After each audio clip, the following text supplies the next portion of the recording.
Letters delivered. 1 second, I'm running downstairs.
Yes!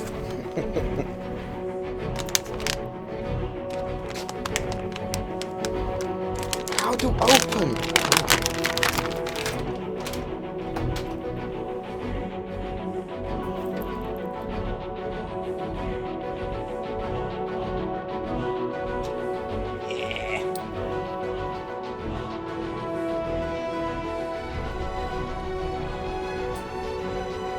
Shit, son! I'll show you what I'm happy about in a second.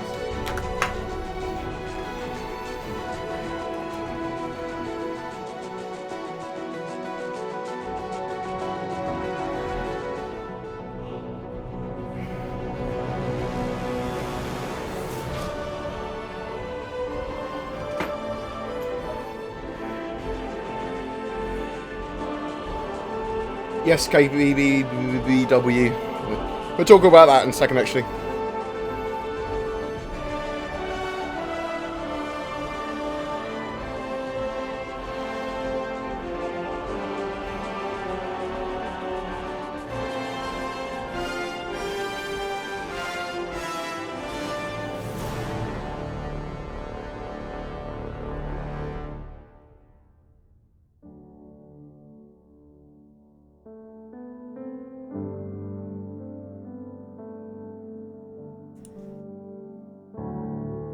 Kablam!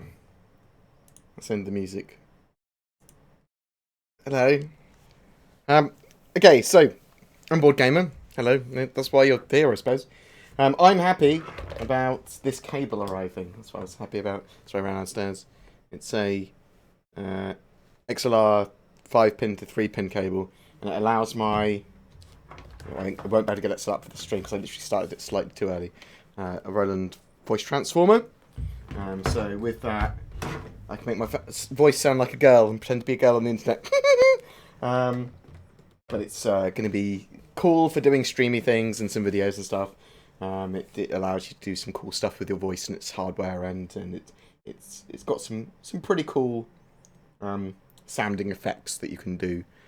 So that'll be useful for videos, be very useful for streams. And as I get more and more used to it, I can do cool little effects while I'm playing and act more entertaining or professional without any added effort from myself. That's good, isn't it? Think work smart, not hard kind of stuff. But yeah, so I'm going to do a giveaway probably towards the end of the stream. Not really sure when the end of the stream is going to be, to be honest. Typically a couple of hours, might be a little bit longer this time. And we're going to talk about loads of Star Citizen stuff. But with the Cutlass Red giveaway, what I'm going to do is probably pose a lore question towards the end of the stream. And whoever gets that lore question right first will get it. That's probably what we'll do, unless anyone's got a massive issue with that. I could do it entirely randomly, draw it. I want to just do it so everyone's got kind of a chance. And I'm happy to do giveaways on the stream more regularly and stuff. Especially when people are donating ships. So the Cutlass Red has been donated by the corporation. Let's give these guys some love. I've done an organisation spotlight on them. One of my original ones I did ages ago. The corporation, massive Star Citizen org. We're going to do everything kind of commercially and tradeally and lawfully. They do pretty much everything that you can think of in the verse. Please check them out if you don't have an org already, or even if you do, check them out, see if they are appropriate for your needs. The corporation building a better tomorrow. They're all nice guys. Just keep in contact with them all. Load of them frequent my Discord server. And if you've got questions for me, or you want help with anything, or you want to message me, or you're bored anytime, come onto my Discord. Feel free to message me whenever. I'm starting to use that a lot more now and actually get a bit more involved with the community. But yeah, mate, I will happily sell out to orgs that give me ships for donation for giveaways. Thanks, guys. Much appreciated. Yeah, the community's been awesome to me. I can't go to link. You better go to link. Got Streamline. Let me just double check to make sure I haven't. No, we're good. Good. I thought I might have still had the delay on my video camera filters. Let's just make sure that's removed. Because I was delaying my audio and my face yesterday because we were trying to sync up a load of PUBG streams and things like that, and we were playing Black Watchman and stuff. So on the weekends, I'm going to be doing these kind of Star Citizen-y news updates and talks and general community just chill outs, but also playing other games like Black Watchman, PUBG, whatever. Just stuff I play in my spare time with my mates. And they've all started streaming as well now. You can see like links to their streams below, all the different faces of BoredGamer people, who you will start to see a lot more. And they will be playing a lot of Star Citizen with me in the future as well, which is good, which is the main reason for it. You know what I mean? But, yeah, so we'll have a look through some of the news and give a quick update, because I'm sure people want to talk about the Crytek response again to the Star Citizen lawsuit. I'm sure people want to talk about some of the news and that sort of stuff. But if you want to ask a question in a bit, in brackets, question, and then pop your question in. It can be to me, it can be about Star Citizen, it can be why would they do this, or how do they do that, or a game mechanic question, or whatever, and I will try and respond. But in regards to the week's news, not too much this week in tangible cool stuff. There was a ship shape on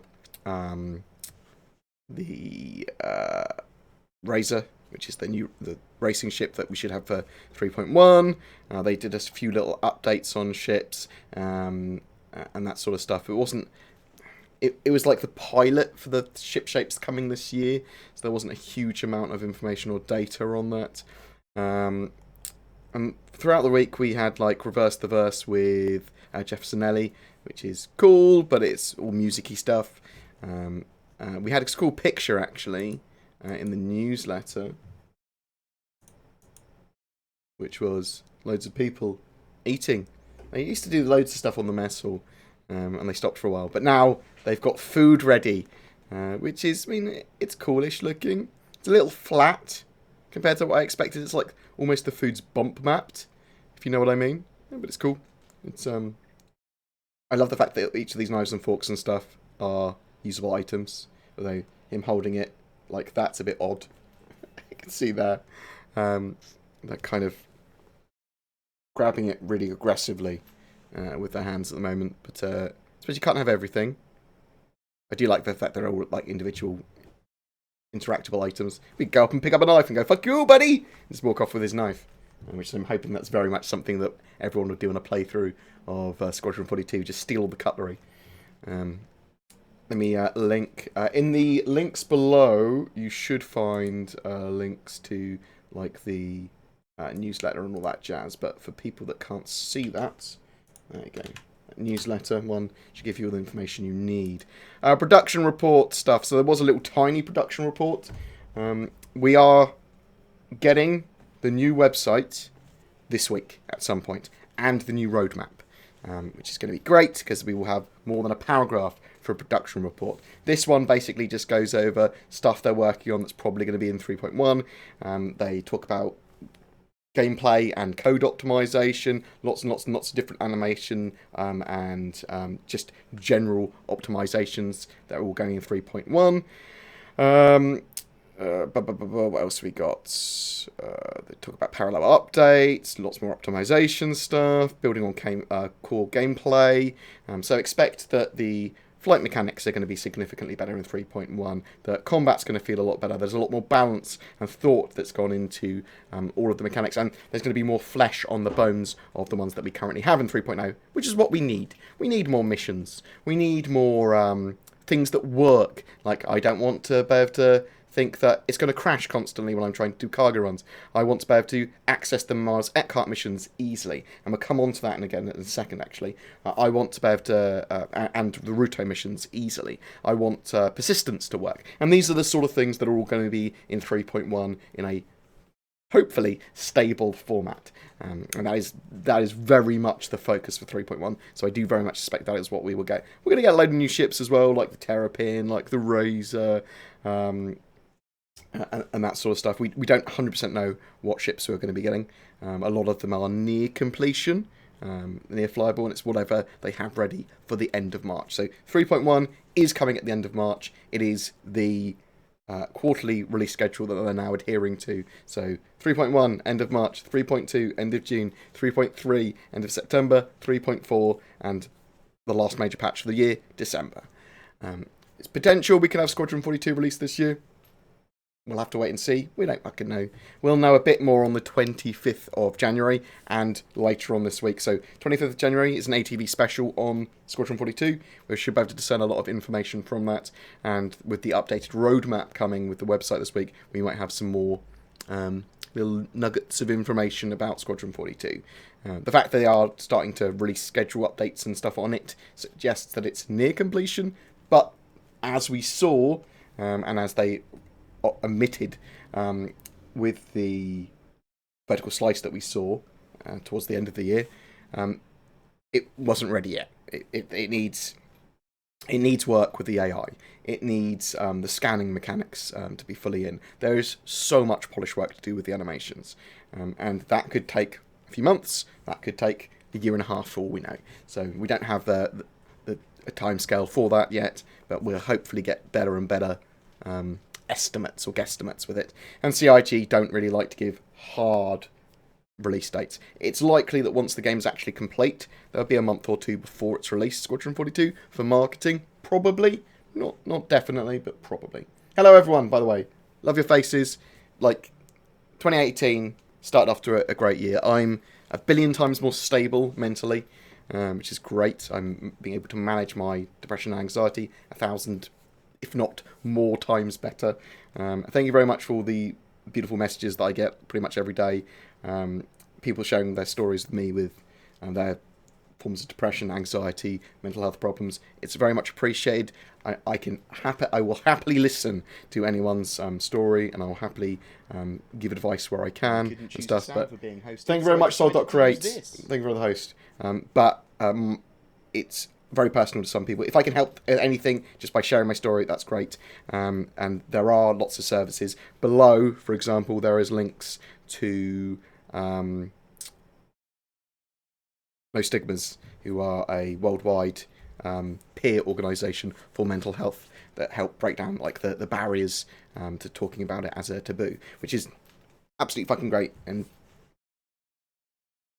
I wouldn't be a functional human being, or probably not even alive, if I didn't have the support of my doctors and my family and that sort of stuff. So I went to the doctor and I got treated when I was really bad, and that gave me the crutch I needed to get my kind of brain back on track. And fortunately, I've always had the thing where I am able to know that I'll always feel better. A lot of people don't get that. I'm super fucking lucky with that. I'll always feel better, so that gives me I know I'll feel better even if I'm in bed crying for 2 days because I don't know, I can't choose what to eat, or I'm worried that I stroked my cat too hard, or something really stupid. The nature of existence. It's from very light stuff like I don't like the door being knocked to oh my god, what happens when we die? Well, there's nothing. Sort of weird OCD type shit where you just worry and worry and worry. But I'm a million times better, is what I'm trying to say, and I appreciate all the messages. And I'm no way a healthcare professional. Obviously, I can tell you stuff, but it's always going to be my opinion on the matter. Pretty much with how I cover the news and everything. So thank you very much for that. 3.1's PTU should be released mid to late February. That is the plan for it, I believe. But what else was I going to say? Enough of browbeating about mental health. But as I said, thank you very much for all the kind words that I get all the time. What else have we got? We got anything else that I wanted to touch on? We'll talk quickly about Crytek before I'm sure people will have questions. So Crytek issued a response to CIG. CIG basically had a motion to dismiss the law case that they're currently in with them. Crytek basically said that CIG weren't supposed to create Squadron 42 using the CryEngine originally. It was only for one game, and that game was Star Citizen, or Space Citizen, as the contract says. Star Citizen. I'm gonna buy so many spaceships. Thank you very much. Best bald head, best SC YouTuber. Keep it up. XX from the base. John Mellon, thank you very much. I love your face. Thank you. I'm very bald YouTuber. I used to have a beautiful mohawk. It's like a beautiful mohawk. Up until probably 6 years ago now, actually. So it's getting older. Oh God. Oh my God, I'm getting old. I lost my hair just before I started discovering Star Citizen. At least I didn't have a beautiful boat when Star Citizen started the concept. That would be hilarious. It's I've lost my hair since the game's been. My God. Thank you very much. The donation is very much appreciated. I am going to start doing some sub drives and some sponsor drives, and not necessarily donation drives, but I want the stream to be a bit of a bigger thing. I want to stream more regularly. It just makes sense, and not just Star Citizen, other games as well, but a lot of Star Citizen, because that is my core. My mate's head just fell off me. It's fucking fell off. As I was saying, so the Crytek case. So Crytek also say that Ortwin, who is the counsel for CIG and one of the co-founders, had a conflict of interest because he had previously represented Crytek, but also negotiated the game license agreement contract, or the contract with them.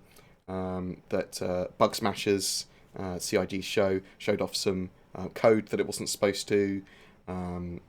What else did they say? That Star Citizen was tied in to using the CryEngine and had to advertise the CryEngine and not promote any other engines, and had to do that. And it wasn't allowed to move engine. And CIG have moved engine to the Lumberyard engine, which is heavily based on CryEngine code. Now, or originally was. Now, at first it looked like Crytek were going for a full money grab thing, or just trying to tie them down so that they could get a settlement out of court, because they say, you're not, if you've broken the contract with us, you're not allowed to use our code for your game. So we're gonna use Discovery Phase to see if anything's got CryEngine code in at all. Which it possibly, even if they switched engine, they potentially could have code which is Lumberyard but also CryEngine based, which is an odd one. I was thinking about that the other day, going, huh. But so the recent response was, there was one from CIG just saying this is all basically all bullshit.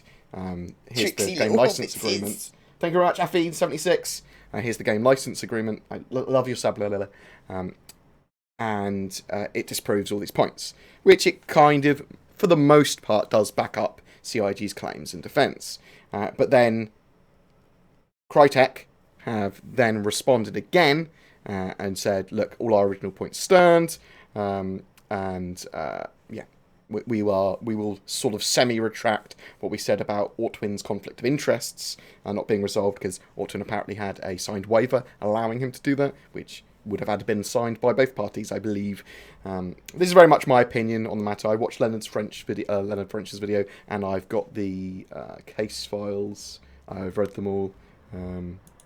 Here's the latest one if people want to have a look-see at it.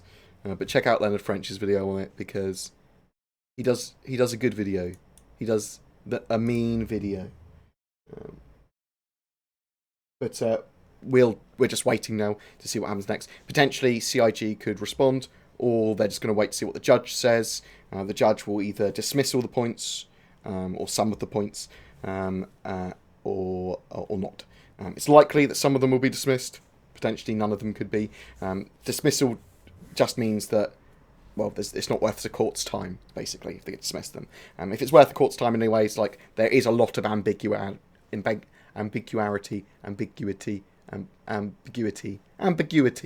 the contract. I couldn't words in the GLA contract. So there's a lot of stuff that needs to get to the bottom of. Them playing odd word games with the term exclusive, when it literally 100%, I don't know how it can be argued any other way. You look at what it is, it's not in the restrictions section of the contract. It's there, as far as I'm aware, to protect CIG, giving them rights to use the engine, but not sell off their own engine that they've developed. They're not allowed to make their own version of the CryEngine and then sell it. It gives them rights to the CryEngine, even if Crytek sold the CryEngine elsewhere. But they don't have to use that engine in a locked-in sense like they have to. But it's all down to interpretation and what the court says now. With a lot of the stuff, if it doesn't get dismissed, it's a 1.8 million euro contract, so it's likely that damages or settlements will be around that figure if things happen. The sky's the limit with IP and law and some contractual things, but it doesn't look like anything here was probably done maliciously by anyone. If they've broken contracts, it's not a moral thing either. It's literally, how much do I need to pay to rectify this? Contracts are a financial thing. They're forms of reparations and damages and working that out. So if one of the parties has done that, if Star Citizen has reneged on one of its agreements or done something wrong, then they'll have to pay a little bit of money. It's not going to shut down the game or anything, even at the worst possible case. There's no, it's the most minimal. It's almost impossible for any form of injunction to go ahead or anything, because the only reason a injunction would go ahead is if you can't remedy financially any issues. So that's the sort of thing, as far as I'm aware anyway. It's an interesting case, something one will watch. It's just Crytek's response was just to reiterate their things, and it's likely that some points will go to court, and then they'll settle out of court, almost certainly. But we can talk about that in a bit. When do I think smuggling will be available? That's a good point. Some point this year, potentially with 3.3. They're going to get those other, probably with 3.4 if they're going to do that sort of thing. Because with 3.2, we're going to see repair, salvage, mining, and that sort of thing. And some expansion to the other mechanics we already have. And then they're going to try and flesh out those in 3.3 a lot more. So if you want more mechanics, you potentially, I think 3.4 is probably a better bet. Lumberyard, lumberjack. Oh yeah, that is French. Getting them wrong.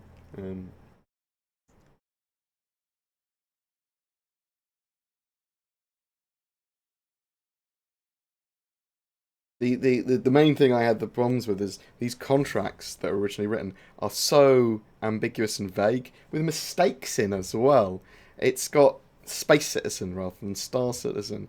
It's the Squadron 42 is clearly listed as Space Citizen, meaning Star Citizen, and its related space fighter game, Squadron 42, as the game, and stuff like that, and they're arguing over these points. It's just so odd. I don't know. Do you think gambling would be a mechanic in-game at some point? I'm not sure if gambling's allowed in some games, especially where they're like MMOs, but potentially you could. I remember in EVE, I helped form a casino in EVE, and they then became like a web-based casino, and they were only trading in ISK.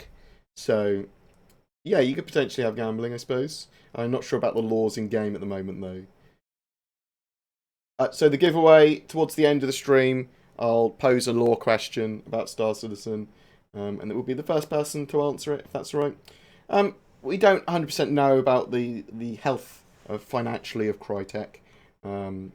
It's potential they could be bankrupt. It's potential they've been wronged, and they're just chucking a load of other shit into the piles to make sure it goes to court. We don't know. We don't 100% know. But from what we do have with the GLA and everything, and our bias towards liking CIG and going, why are they suing them? What? It makes it us very much look at it and go, well, CIG have clearly been Crytek are trying to fuck them over, but that might not necessarily be 100% true. It's just that when they build these cases, they might throw a load of things at it at court, and then try and get a settlement, or hope that one of those many things is found in their favour.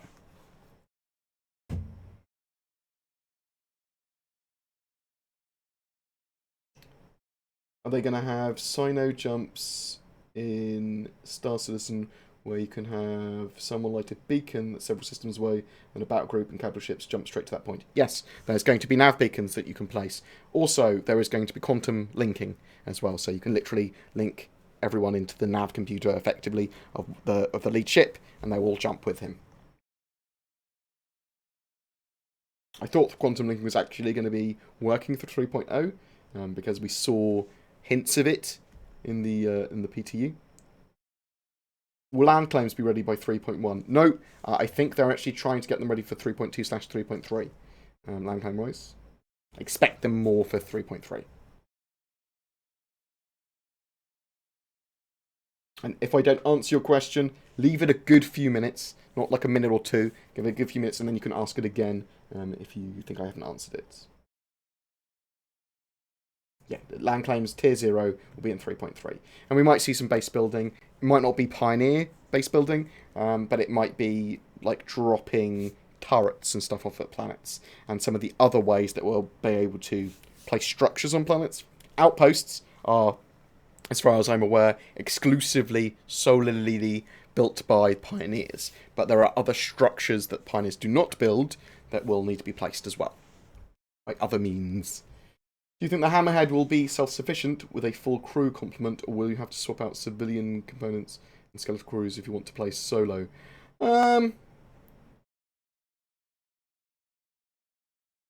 I think...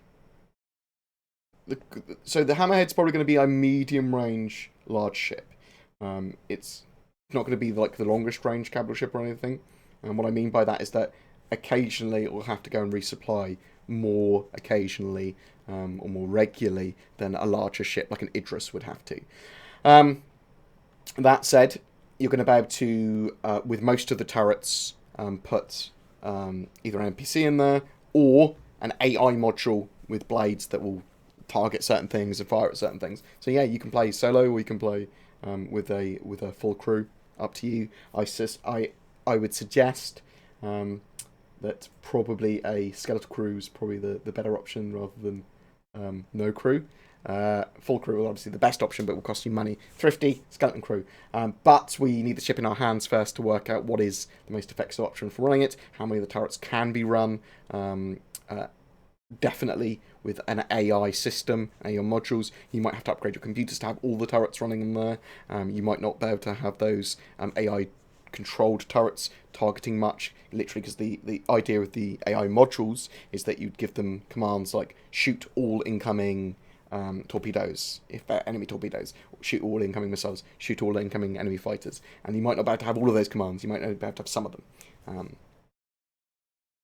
You said before that you think the next system will be Lear and or Odin. Yes. Would it not be more logical for CIG to choose a system that is directly linked to Stanton via a jump point? Tricksy little hobbitses. Thank you very much, Treyboy92. Love your face. Thank you very much for the sub. Very much appreciated. Woo! It'd be logical if you're building it in a sense that they had to be proximate, but it's irrelevant where they are. They can just link them. Like, for example, Levski, Delamar, is currently in the Stanton system, but it's not supposed to be there. So that will eventually get moved out. So yeah, it's more likely that planets they already had the assets for us of partly built, like Lear 3, which was shown in the 2016 Gamescom, Citizen Con. Thank you very much, Perry Hellion. Love your face. Thank you for the cheer. Woo! That's layer 3. That's been partly built at least. Probably other assets for layer systems have been built. Odin systems built for Squadron 42. So a load of those other Squadron 42 systems, assuming there are more than the Odin system, will go into almost certainly our hands sooner than other ones. And they don't need to be proximate. They can link them. They can just go, fuck it. Let's pretend it's there for now. Because they can just move those points around when they want to. Do you think the Pioneers should be able to deploy outposts in space as well as on planets? No, but I do think, although potentially you could have outposts on large asteroids like Delamar. So potentially, but not in the vacuum of space. No. We may, however, get space station builders. Now, I was thinking about this the other day as well. The Endeavour, for example, can detach its front and leave the rear section in space as a lab in space, while the front section goes off and does whatever it needs to do. Like it can go explore a planet and bring back turbs and animals and shit back up to the lab. But the lab can be fully functional while the front section's away. So potentially you could just have something that transports stations and then deploys them, or you could have something that builds them on spindle and deploys them and then sods off and you can build another one. I would like to see space station building things. It's not confirmed yet though.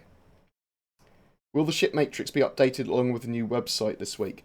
So the data from the ship's matrix is getting updated regularly now anyway. The data in there has certainly been updated.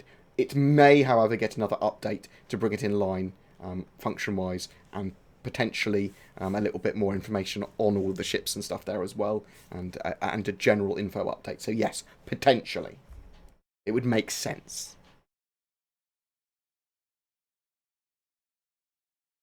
I was 30 when I first backed. I'm 35 today. Female model for 3.1. Probably not. We'll probably get the... There's a ladder outside my house, so you might hear some weird things when they're washing the windows or something. We might get the first iteration of character customization in 3.1, which would just be changing your character's face persistently so that you could change the hair, the eyes, the mouth, just some very light changes. That's probably coming for 3.1. Don't know if you can hear that. But female model, more likely 3.2, 3.3 for the female model. Hoping for 3.2 end of June. That would be my optimistic expectation. I'm looking to upgrade my current rig, but I was wanting your opinion on when we could be seeing an optimized game. Fully optimized game, not until release, or not until late beta. Maybe beta in general might be optimized. 3.1 will be a lot more optimized. 3.3 will have object container streaming in and will be a lot more optimized. We need the Vulkan integration, and they've said that they're not might not exclude DirectX 12 from that either now, so we might see Vulkan and DirectX 12 merged in, even though originally I thought it was just going to be Vulkan. It's going to be end of 2019, 2020 sort of time before we see the level of optimization that you should be building a rig for. If you are in love with Star Citizen as it is now, and you want a rig that plays it as best as it can, then by all means buy a rig. But waiting is preferred, or looking at other games and then buying a rig for that, as well as Star Citizen. If you see what I mean. Fully optimized game, probably late 2019. Actually, to be honest, when we see Squadron 42 released, then you might have a better idea of optimization, because those optimizations can be put into the PU with a little bit of effort. So,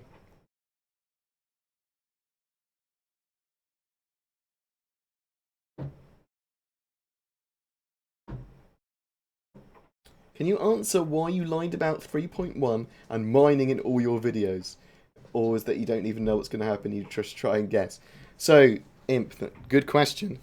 So the past and the future, you can look at the past and you can go, he got that wrong. And look at the future and I go, well, I don't 100% know what's going to happen. They said in various interviews and in the news that it was going to be in 3.1 mining. They did say that. But they've also now changed their stuff so that they've got a quarterly release schedule. So, yeah, they could rename 3.2 to 3.1 and we not get a 3.1 patch in the end of March. But it's kind of irrelevant. They've changed the way they name the patches and everything, so you're not getting it in 3.1, you're getting it in 3.2 instead. That's what's happened. They've renamed the patches for their quarterly release schedule. Didn't know that was going to happen. They obviously didn't know that was going to happen. I certainly fucking didn't know that was going to happen. I apologise that my past videos were incorrect with that one. But, you know, I report on the news and with the information that's given. Which of the Harbingers are you most looking forward to flying? Well, the Harbinger's a variant of the Vanguard. The Vanguard Sentinel, because I'm very much into e-warfare. Something I probably will explore on the channel a lot if there's a deep enough concept there. And I'm not just talking about EMP chain stunning people. I'm talking about proper hacking, spoofing like signals and all that sort of shit. Did you know that No Man's Sky will be getting another large update soon? Fucking win and adding more multiplayer features. So No Man's Sky, I've been a very big advocate of. I love the fact they're trying to fix their game. I hate the fact they lied directly, even while their game was being sold, that it had multiplayer, and that some of their features and stuff were just entirely lied about. Just total lies. That really upset me from Sean Murray, unfortunately. But I love the fact they're trying to repair their game. The last patch they did with it was actually made the game reasonably quite fun and interesting. If they're adding more player functions, if they're improving their game further, absolutely great. I'll check it out. I'm already interested in their game. What's your opinion on the grey market for ships, and do you think we'll see ships back on sale before they release? Examples being Reclaimer and the Orion. Yeah, definitely. They'll have sales. They fucking love sales. We'll see those ships on sale, and we'll probably see like a little mini sale for Valentine's Day. They always do that, so February 14th. And then we'll probably see another sale towards the end of March with the release of 3.1. Will the Endeavour get any love soon? Don't know. Don't know really where it is in the production schedule either. Science is probably going to be something that they do a lot more in 2019. We might get like a design document and a little bit more information. I suspect science and lots of the modules will be sorted out in 2019. Yeah, definitely have a look at Squadron 42. No Man's Sky again at some point, especially with the new patch being released. We'll have a look at it. Which joystick do I recommend? It depends what your budget is. I mean, the Warthog's cool. The Thrustmaster T16000M is absolutely fantastic for the price. It's like high-end stick. You can get the whole HOTAS set up, and it's pretty damn cheap. The Verpil Constellation series is looking like it's going to be good, and Verpil in general do very good sticks. It's kind of down to personal preference. Nubifier is very good, as is Twerk, about knowing what joysticks they like, and they're probably better people to ask. Do I have to wear trunks when I use your jacuzzi on your E90s jump? It depends what the game allows. If you can go balls deep, full naked, then you fly free, brother.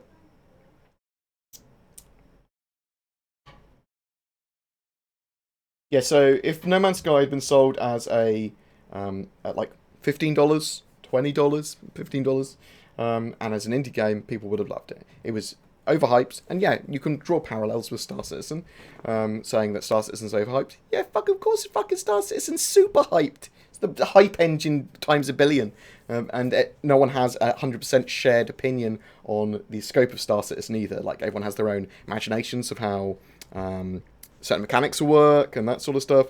The joy of that for me is that I love Star Citizen as a project at the moment. I think that some of the alphas and stuff that we get are buggy pieces of shit. I think that there's loads of problems with them. I see some of those problems being addressed and sorted, and I know that's a much better process. I think it's a much better process anyway, of building a game that will be much more community balanced, that will have significantly better economy and weapon and flight balance eventually. I thought I heard that the website would be pushed to February. No, as far as I'm aware, it's this week. Unless there's a bit of message that I have not seen. When do you think we'll see the progress of the Redeemer rework? I don't know. I think it's one of the ships that needs a full second phase concept, and it's probably relatively low priority for them. 2019. It's going good, thank you very much. HOTAS or Joule pedals? Nubify swears by dual stick being like the best setup. HOTAS and pedals, pretty good. There's loads of queries setups you can do. It's kind of down to personal preference. I use mouse and keyboard because it's simpler for me recording and just messing around. When will they fix the flashlight bug? Don't know. We're hoping. So, actually, Calling All Devs is today, and they're going to talk more about hotfixes and patches.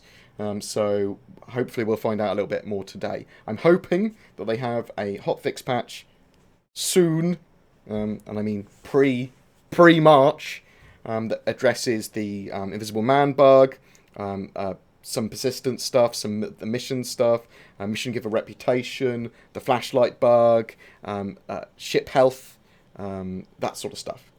Some missions not working, all those kind of things.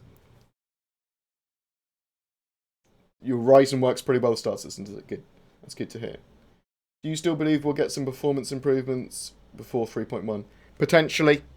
Potentially. It's if they were able to work in performance improvements that didn't require significant testing from QA and Avocati or anything, then you potentially could get performance improvements pre 3.1.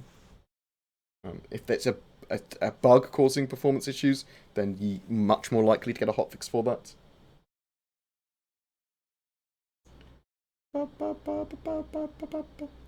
Any idea if they're looking to push a patch this month / next month? Quarterly reschedule, so major patches 3.1 in March, and then June, September, December. We might get hotfix patches, we might get smaller patches, but they're as and when, and if they have time and that sort of stuff. If it doesn't break their development cycle, we'll find out a little bit more later today. Yeah, so I got like a week's entertainment out of the original No Man's Sky, the original released No Man's Sky, but I thought I was working towards multiplayer. I thought I was working towards something spectacular, and then it turned out it wasn't. So I was like, oh, there is no multiplayer in this game. Fuck you!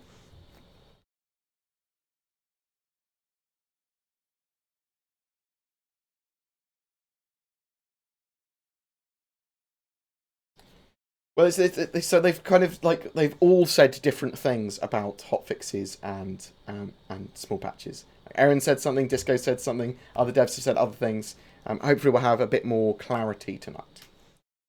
Any info about planet-side AI implementation? I believe 3.3, might be 3.2. Expect planet-side AI working at a reasonable level by 3.3 for the combat stuff. So you'll see NPCs running around with guns on space stations and on the ground. That's the intention, I believe.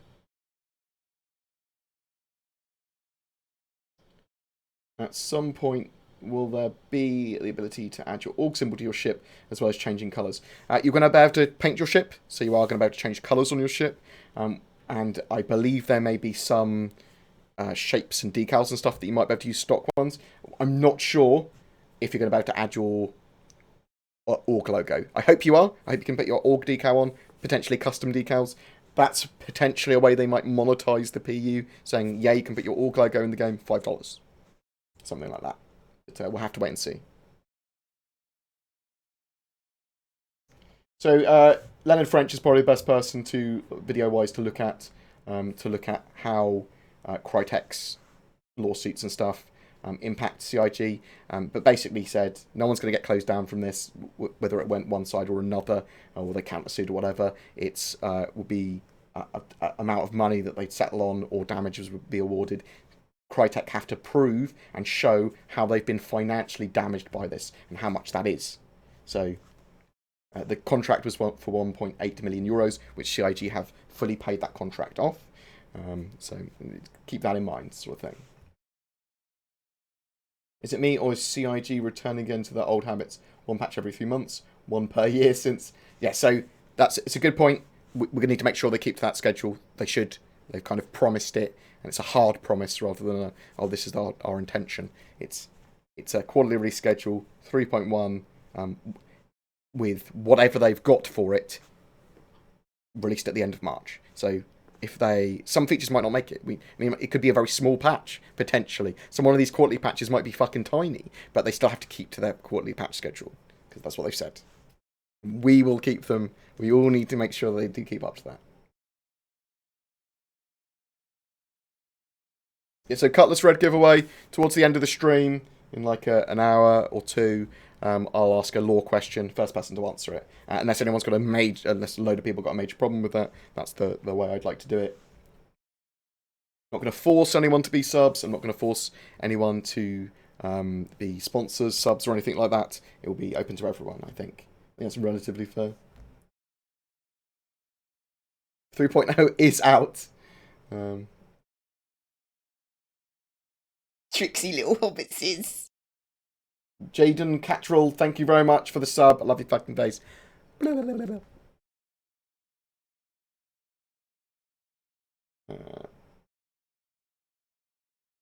I'm going to be looking to stream a lot more, so...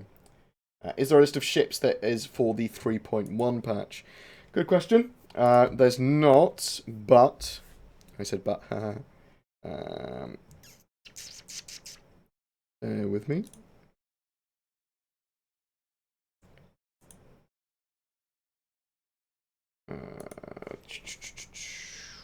Terrapin.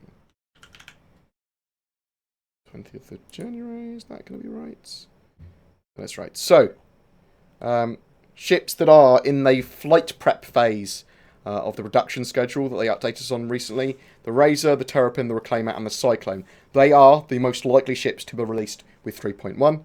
Potentially, you could also see the Eclipse, the 600i, and the Mustang rework too. They're the next closest. And there may be some variants of ships that may make it as well. So, like, potentially the Cutlass Red and Blue and stuff like that, or some of the Freelancer variants, stuff like that. Potentially, but it's much more likely Razor, Terrapin, Reclaimer, and Cyclone.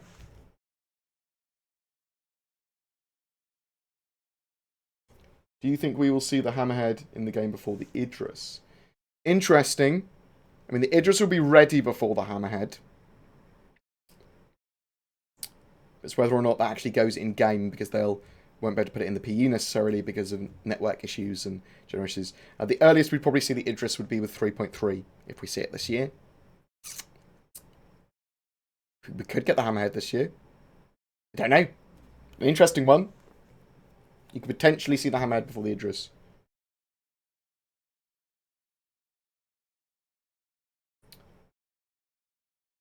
Are you worried about stream delay? I see.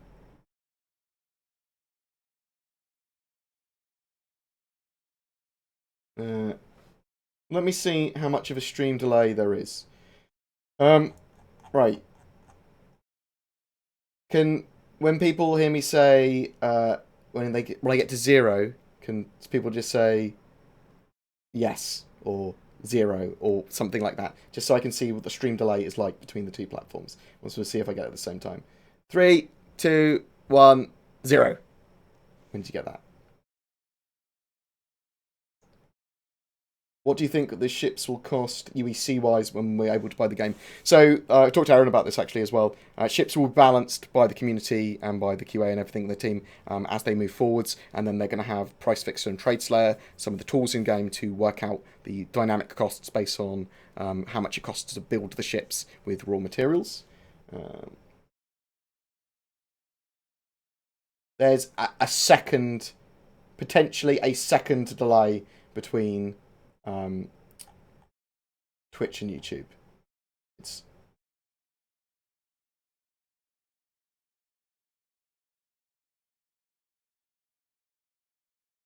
Oh no, wait a minute. That's not accurate. I was looking at a different number, bear with me. Okay, there's a little bit more of a delay than I expected. Okay, so we'll try and work out a fairer way of doing it.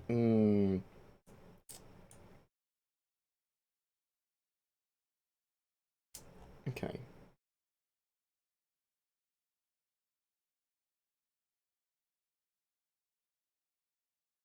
Okay, leave that with me for a second. I'll think. I'll think on it. Do you think they will address the tablet MFD support or a possible API? Yeah, I think we'll probably see that in the future at some point. I'm not sure when. Could be after release potentially is the issue. When do you think we'll see the progress of the Redeemer rework? Probably in 2019. We might see a little tiny bit on it. They'll probably update us on it and tell us what's happening with it. But I don't think we're going to see much of it this year. What ship do you like to see get a rework? None. I don't want any more ships getting reworks.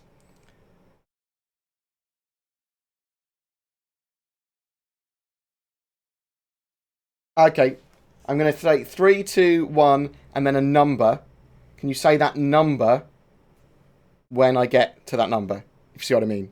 So, 3, 2, 1, 8. I'm about to judge because it should be fully synced. It should be less than a fraction of a second off. Are there plans for hardened ships that won't be affected or only partially affected by EMP? Yes, so they're going to rebalance EMPs, so bear that in mind. They're going to get changed. But they're looking at stuff like, based on the amount of power that you're using on a system, is how damaged it can get by an EMP. So if the system's turned off, you'll be fine. So...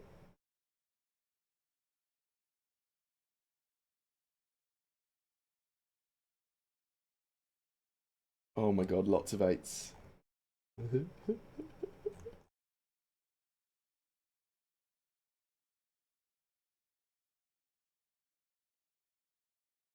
Oh no, I do. Okay, Twitch is at a massive advantage. Okay. Okay. Well, we'll have to do it another way.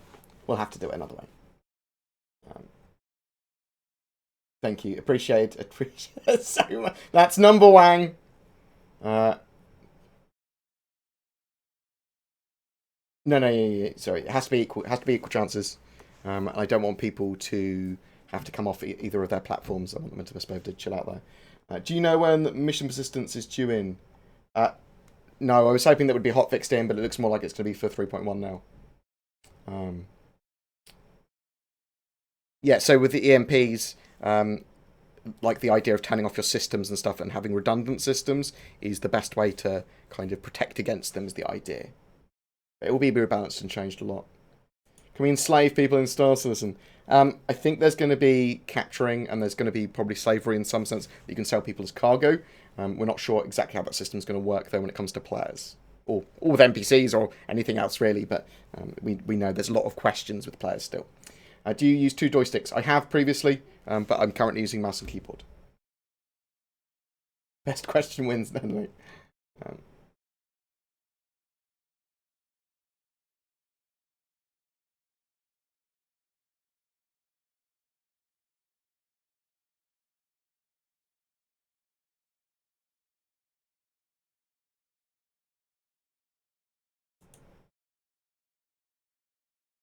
I don't really want to do a Gleam thing because I don't want people to have to leave their platform.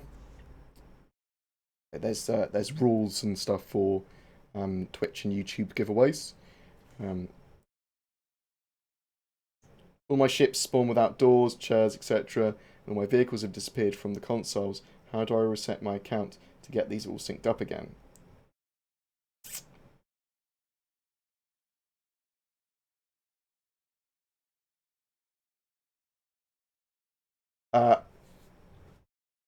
We need a reset button on the accounts is what we need. Sorry, that question broke my brain. With a lot of that, you have to spawn the ship and then reclaim the ship. I know that's a bit of a ball ache and it doesn't always work. Some of it's just broken at the moment. Tricksy little hobbits. Thank you very much, Techno Spoon. Personally, I think the EMP should have a super high amount of wear. Like you can only use it 4 times for it needs to be properly repaired, and the repair is expensive. I think it should potentially fry out certain systems on the ship that uses it.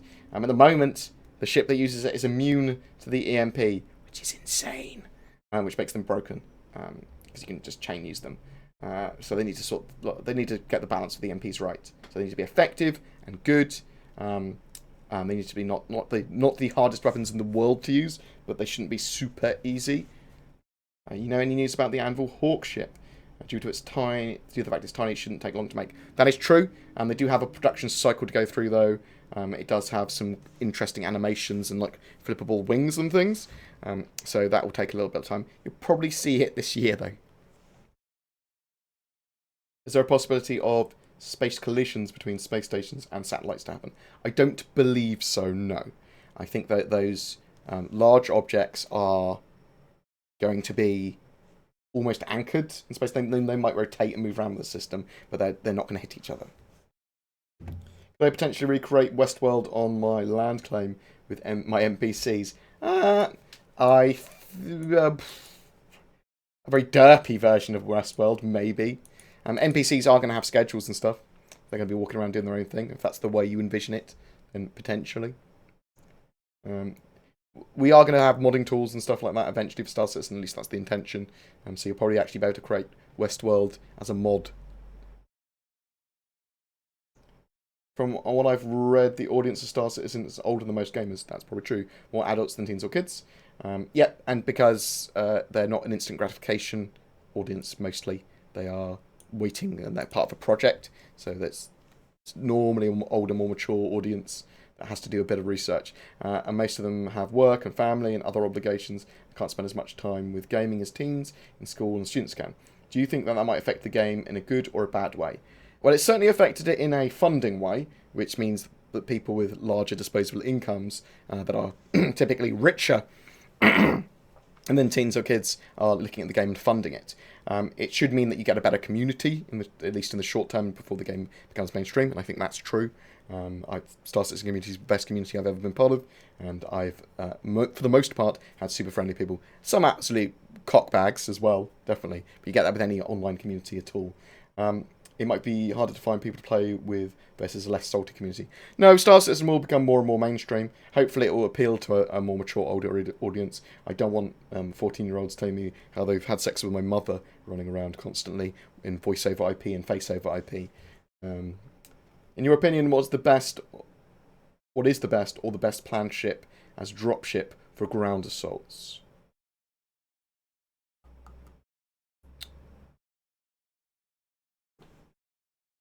I mean, the best ship for ground assaults would probably be an Idris at the moment. Use the bay for tanks. I think that's the one that comes to mind. They need a proper Starlifter take vehicles to ground ship. We don't really have much in the way of ships that are tasked for that. But the Idris, if you ask my opinion, is probably the best. Do you think I can create an alien brothel in my land climb? Probably not. I mean, you can go via roleplay, I suppose. Will there be beta UAC or alpha UAC carryover? I don't believe so. They might change when the game goes beta. They might say, oh yeah, we're not going to reset the UEC after a certain time anymore. But it's more likely there will be a hard reset just before the game launches. There won't be any form of alpha UBC carryover as far as I'm aware. How do you think capturing people and putting them into your ship cells as prisoners will work? We don't really know, because the gameplay for being knocked out and locked in a cell for a long period of time wouldn't be that fun. So they need to think of ways around that. Like, is there a potential that a person could escape? Are they just classified as instantly, like, one of their lives gone, or they put on a slave planet, or put in a prison planet? I don't really know. Potentially it could be once you capture someone that's a player, you have to take them to a place immediately, or they could do it that bounties for human players are kill-only bounties. All that sort of stuff. Like, the idea of stunning a player and dragging them off is just a bit odd. Bear with me 1 second. It's going to be 10 seconds.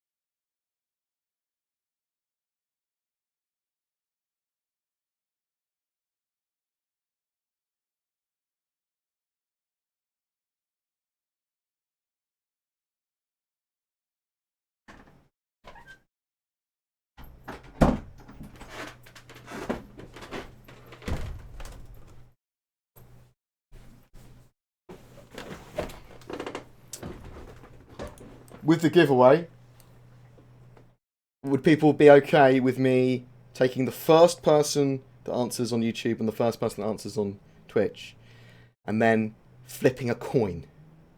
Yeah? Okay, heads or tails to one of them, flip a coin, that person that gets that correctly will win the cutlass red, and I'd give a piece of hanger flare to the loser as an extra little giveaway. Is that okay? In the future, I will have a system for doing it that is an automated random thing, because I haven't needed to do that before, but I didn't realise that YouTube and Twitch were out of sync.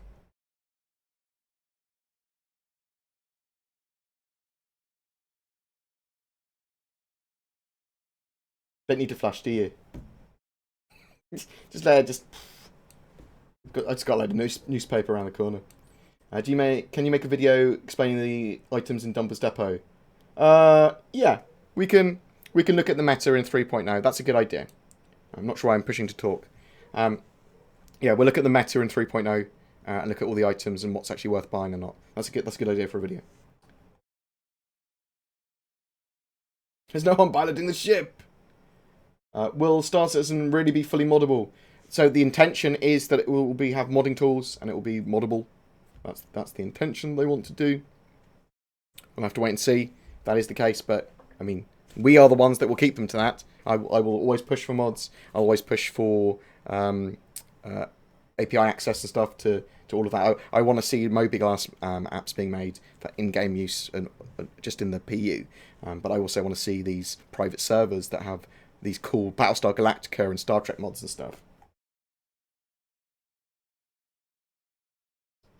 Yeah, so we don't 100% know how bounties are going to work when it comes to human players. I mean, the easiest way of doing it is just have, when it comes to a bounty with a human player, kill them.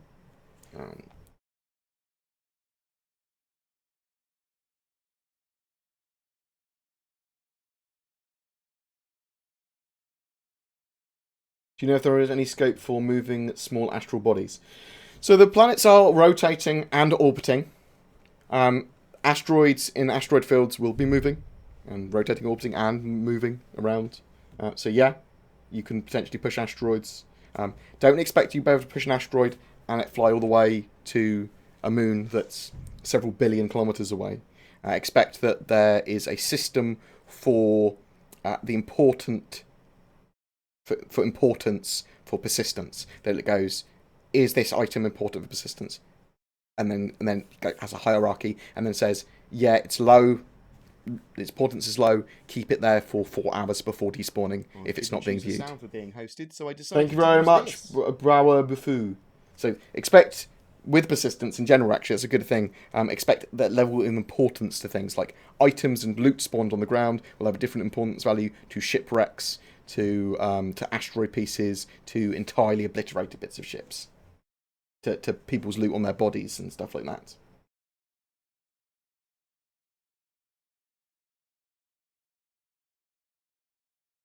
Cool. I'll take, because then there's an extra prize and I don't feel like I've fucked anyone over. In the future, though, 100% we'll move over to random, that people have to put command in, and it does. Rigged. It's not rigged. I haven't done it yet. It can't be rigged. Do you think space station and service stations will be destructible? I think they might be I think some stations, some satellites at least, may be damageable. So some of them are going to be like military satellites with gun turrets on. When we've got them in 3.0, I suppose we've got the gun turrets.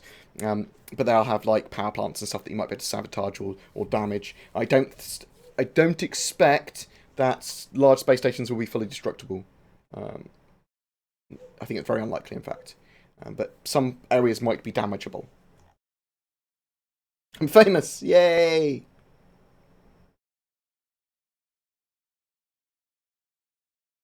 Yeah, thank you very much for all the kind words, by the way. And thank you for the subs and the donations and everything. You guys are fucking amazing. We'll be able to record video in-game and have it played on the game screens, like stations and news broadcasts. I believe that's the intention. They've got the render to texture tech. They've got the secondary viewport tech, which And there's going to be a role with, like, for example, the Mako, which is a Reliant variant, is a news van with cameras and stuff.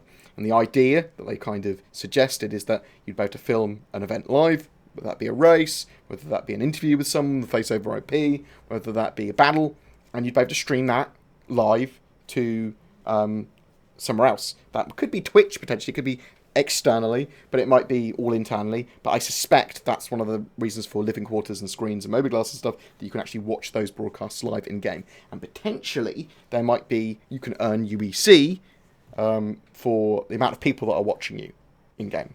Something like that. That would be pretty cool. I like the idea of a bit of augmented reality and a bit of breaking the fourth wall there as well. We don't know yet.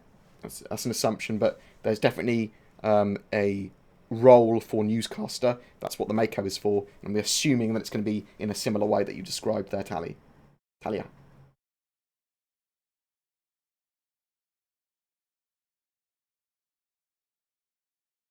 Evil, I'm not going to work out edge cases. What if it's the same person twice? The giveaway's still on. I'll do it towards the end. It'll be for a piece of hanger flare as well now. Dude, I think what I want from my YouTube channel and from Star Citizen and stuff is that I want people to know that anyone can be a content creator. It took me like a year and a half, 2 years to gear up to doing what I was doing. Like learning how YouTube works, learning how recording and Reddit and advertising and everything works. And becoming a community figure. That's what... as much of as I am, but it's it just takes time, a little bit of effort, and a little bit of understanding, and it's all the resources are out there, and I very much recommend that if you want to make content, then try it and do it. Yeah, it might be shit to start with, but you will get better. My stuff was awful to start with. I used to wear a hat indoors. That's how bad it used to be. Will UEC be available for purchase with real money after the game launches? Yeah, that is the way they want to monetize their game. One of the ways. To support the persistent universe. Can you explain the importance of reputations? So there's reputations for a variety of things. In 3.0 and in the near future, reputation for missions will allow you to do different missions, is the idea. So you'll have a rep built up from doing previous missions with particular people, and that will allow you to do different missions and different sets of missions.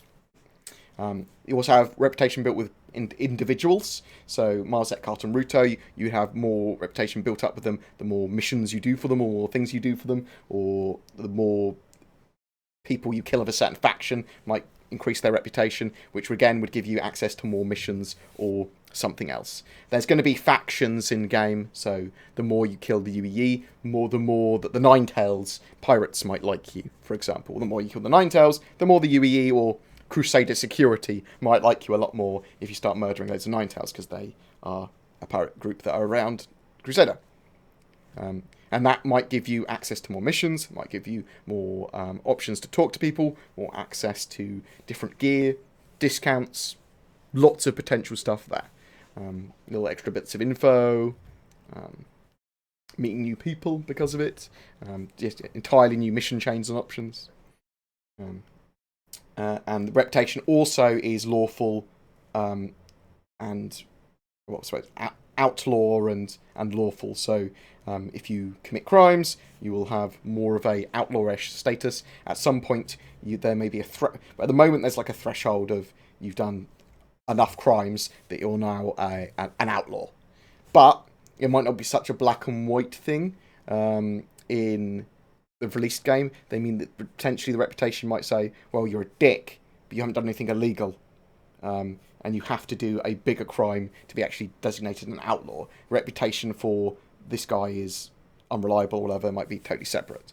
And again, there's going to be player missions in the game that are literally, I could go, I'm going to make a mission. I want you to deliver this stuff to here to here. You have to pay a small holding fee, because I don't want you to run off with the cargo, and then when it gets delivered there, you get that back and you get the money.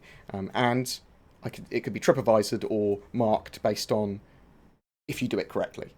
So, no, you stole the cargo, 1 star. That sort of thing. So there'll be reputation with that as well. So reputation permeates into lots of different areas. Will the disabled third-person point of view... will they disable third-person point of view at some point? Potentially. So what I'm hoping is instead that they allow third-person, but it has like a little hovery drone above your back. Yeah? That other people can see. That's the way I'd do it.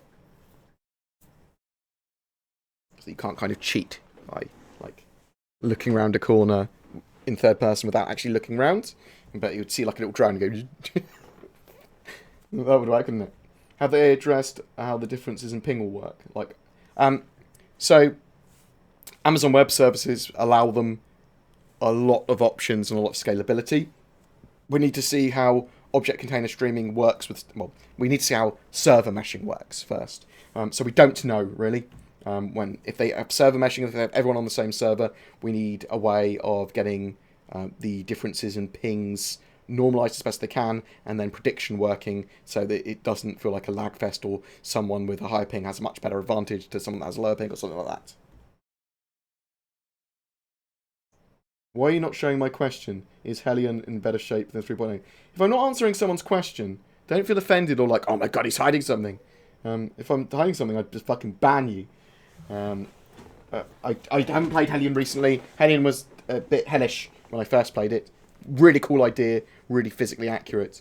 I don't know. 3.0 is pretty fun. There's not enough gameplay loops for me, and there's a load of bugs. I don't seem to get as many bugs as other people, but that might just be because because I played Lloyd in the Avocati and PTU, that I'm hard-coded to avoid the bugs. I know what kind of breaks it, so always bear that in mind. I may not encounter as much of the issues that people do because I avoid them naturally now. I'm not actively looking for bugs in the same way I was in the PTU and the PU. I'm trying to play when I play 3.0. Does the Cutlass Rogue function as a respawn point for allies? I think that's a potential thing that the medical ships will be able to do. We don't know, though. It can allow neutral parties to respawn for free. Don't know. I think the idea with the Endeavour Hope Hospital is that people can respawn there and they pay a fee to do that. Will you make some videos about how to become a content creator? I don't know. No, I mean... I'll happily help anyone that's looking to become a content creator, signpost them into some areas and that sort of stuff, and give some advice where I can. If you come on the Discord, feel free to message me. Do you feel that some of the particles and shadow effects, as well as contrails, could be contributing to the FPS reduction in-game? Yeah, any effects contribute to it. I'm not sure how much, though.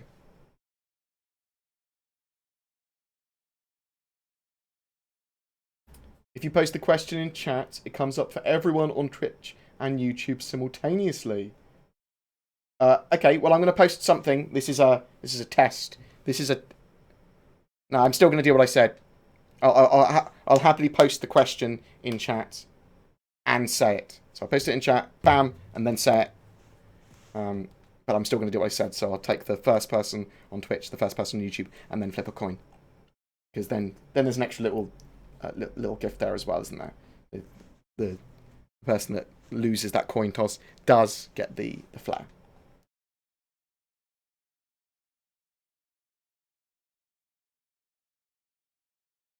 Yeah. But you can still get a prize, isn't it? It's 2 prizes then.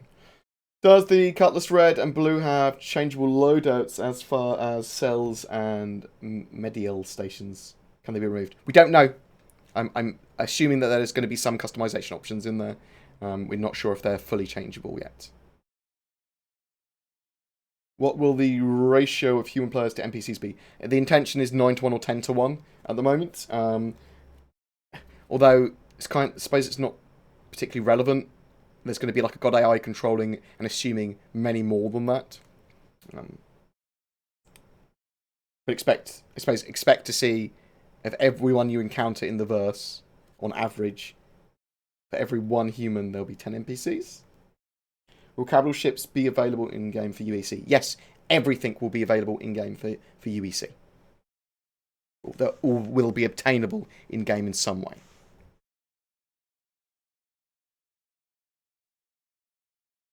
Can we expect to see the Carrack in-game before the end of this year? I believe so. 8-Night Jump, Carrack, Reclaimer, some of those other larger ships, they should be in this year. That's what I'm expecting them this year. That's what the production report suggests as well. I don't think there's going to be like the sexy things or the stripper clubs or sexy slaves or brothels. I think they're going to try and stay away from that sort of stuff, that kind of gameplay and that kind of visuals, just to make their game more appealing to a wider audience legally. Although I'm sure that people will be able to roleplay that. Can I have romance with an NPC like in Mass Effect? They haven't really spoken about romance in Squadron 42 or in the PU. So I don't know. You can certainly have romance with a player, as long as you have discussed that fully with them. But I don't know about with NPCs. I know the NPCs can like you. I know they can be friendly with you, but I'm not sure if they can be more than that. Tricksy little hobbitses. Thank you very much, Noventus. You're a legend. Love you. Thank you very much for subbing. Hi, hope you're well. Will racing, as we used to see in Arena Commander, transition over to the PU? Yes, as a fully fledged career. Yes, and they're going to be lots and lots and lots of race courses on planets in space and that sort of stuff. Some with weapons free. Say weapons free, you know what I mean? You can shoot each other, Destruction Derby style. Yes, 100% full career. Do you think we're about to get married in game? I don't know. Again, role players will be able to easily, and you can just say it. You're going to force it yourself. Yeah, you should be able to get Hanger Flare in-game as well. How the steals system work. So at the moment it doesn't work properly. You can take a ship from someone else, and then, but when you relog back in, or if you try and store it somewhere, it won't store. So eventually, people will be able to steal ships, and they will persistently keep them. The person that had the ship stolen will be able to go, I'm going to claim that back. So they'll be able to get their ship back. But the person that stole the ship still has that ship as well. And lawful places won't... Well, they might allow you to land, but they'll take the ship away from you if you land in a lawful place, if it's a stolen vessel. But you'll be able to land at, like, dodgier places, like, potentially, let's give it, like, Grimhex in the future, where they would probably... allow you to keep your ship, or you'd have to hide it somewhere. And eventually that might become that you need to salvage those ships to make money from them after you've stolen them, or you need to rip out their transponder and put in a new one to give it a new ID before you can use it in lawful space. Or you could just use it as an outlaw, like, lol, stole your ship.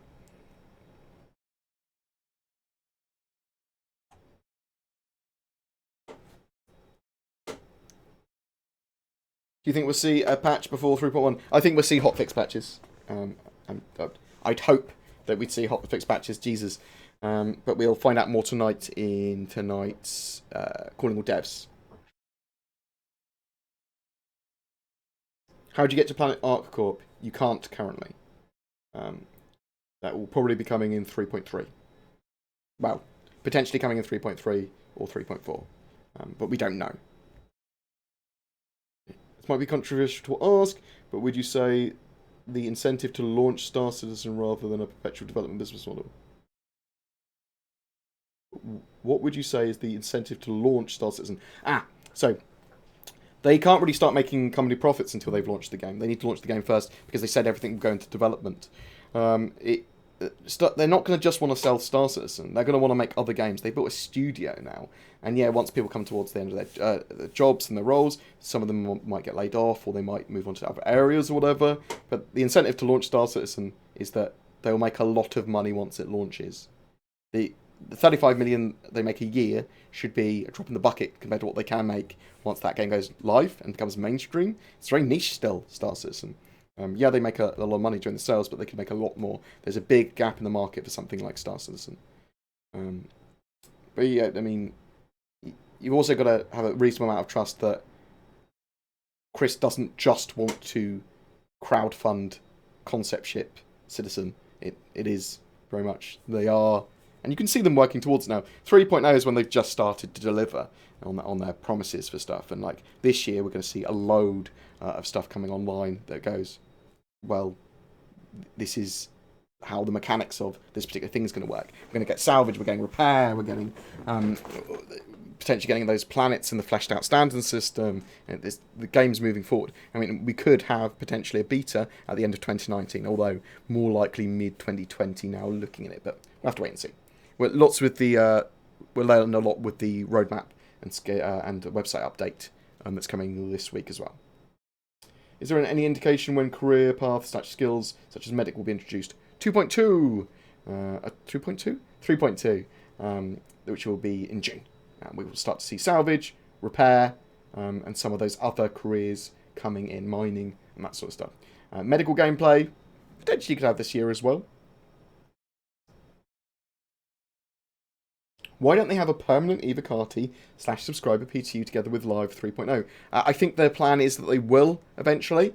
So potentially with 3.1, we might then, after 3.1, see a potentially permanent PTU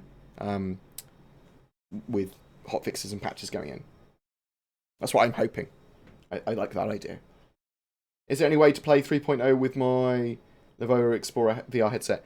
You can play Star Citizen with Vorpix, which is a program that converts it to VR, and it works in a reasonable fashion. There's a lot of fiddling and faffing that needs to be done with it.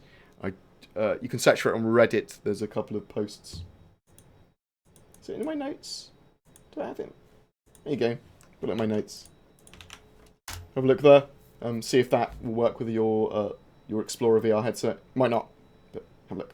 That's someone else's experience. There's links in the chat, I believe. That might not be the right link. So definitely have a look at Vorpix and see if it works with your headset, if that's not the right link. Do you think the 600i will be ready as soon as 3.1? Question mark. No. Well, potentially we could have the 600i ready for 3.1. But I think it's low likelihood. Can we... No, we've already looked at that. No sexy vandal. Where's the character in the ship pipeline? We don't 100% know at the moment. We do. It's been grey box, wasn't it? Just past grey box. End of grey box, I think. I'm hoping we'll get it in 2018. I'm expecting it in 2018 to be flyable. Do you think CIG will create planes or ships that are designed to excel in atmospheric combat? Yes, I do. I also think we'll see boats and lots more ground vehicles. Have you decided what star system your org will start in? But no. It will be as fringe system as we can have. Do you think there will be different types of rarity on weapons or armor? Yeah. I think there'll be really rare items that you can find. I think there'll be overclocking and stuff, which will change weapons and armor. And I think there'll just be general rarity of them, like A-class military armor is probably going to be very rare. Or very expensive and hard to make. So it effectively becomes rare.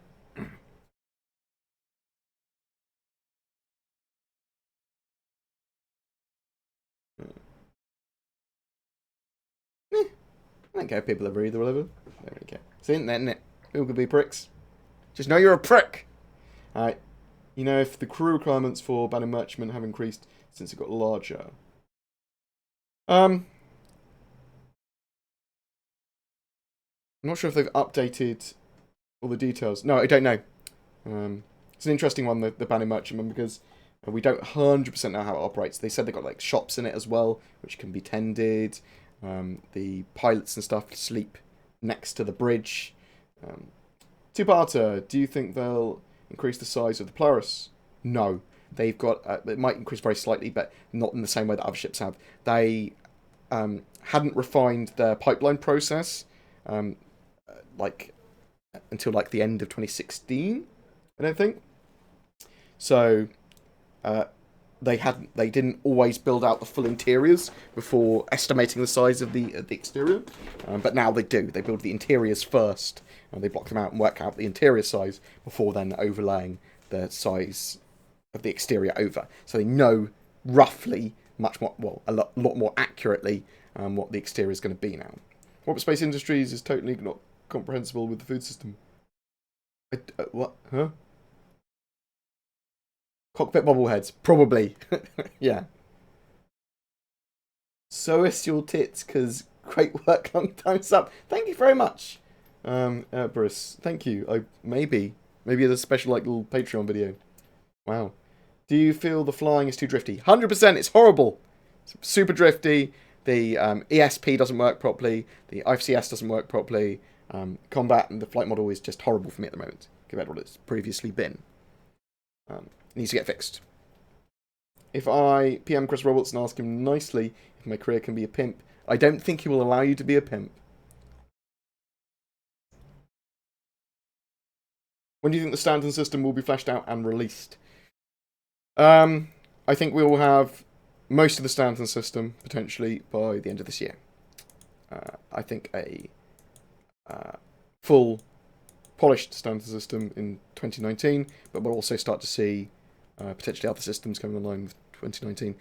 So when the Stanton system is fully ready and polished, that is an indication that they probably just need to finish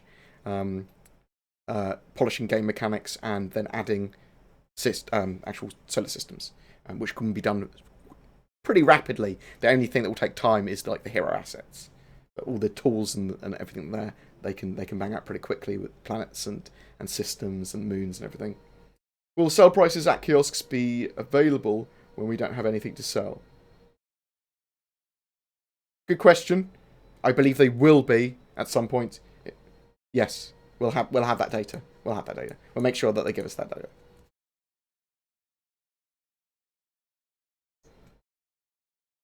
Dark Shadow, I don't know how people that don't have a credit card would be able to buy ship anyway. I think, can you get like buy prepaid cards? So you buy them with money and then actually get the card. Yeah, there are no skills in game to learn other than literally you as a person and me learning how to do that particular task well. That's the skill system in the game. The other thing that I suppose is a barrier to doing stuff is the equipment you have. So the ships, the equipment, all that sort of stuff allows you to do more. Have they said if drugs will be usable in game? Well, we know that there's oxygen. We know that there's health syringes. That there probably will be some form of boost items and that sort of stuff as well. Probably. I'm a little bit against boost items, but if they're handled well, then maybe.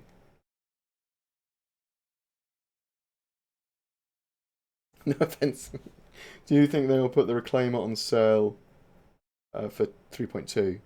Yeah. I mean, potentially we could see the Reclaimer for 3.1, so I suspect we'll see it for... we'll see a sale around 3.1 anyway, that the Reclaimer probably appears in. I hope we have Squadron 42 this year. We can't say with any certainty, can we? And we'll learn a lot more this week. Why for the community referendum vote for a new language for Spectrum, French vote, has been deleted? I don't know. I don't know anything about that. What I want to see is I want to see French, German, Spanish very much more on Spectrum.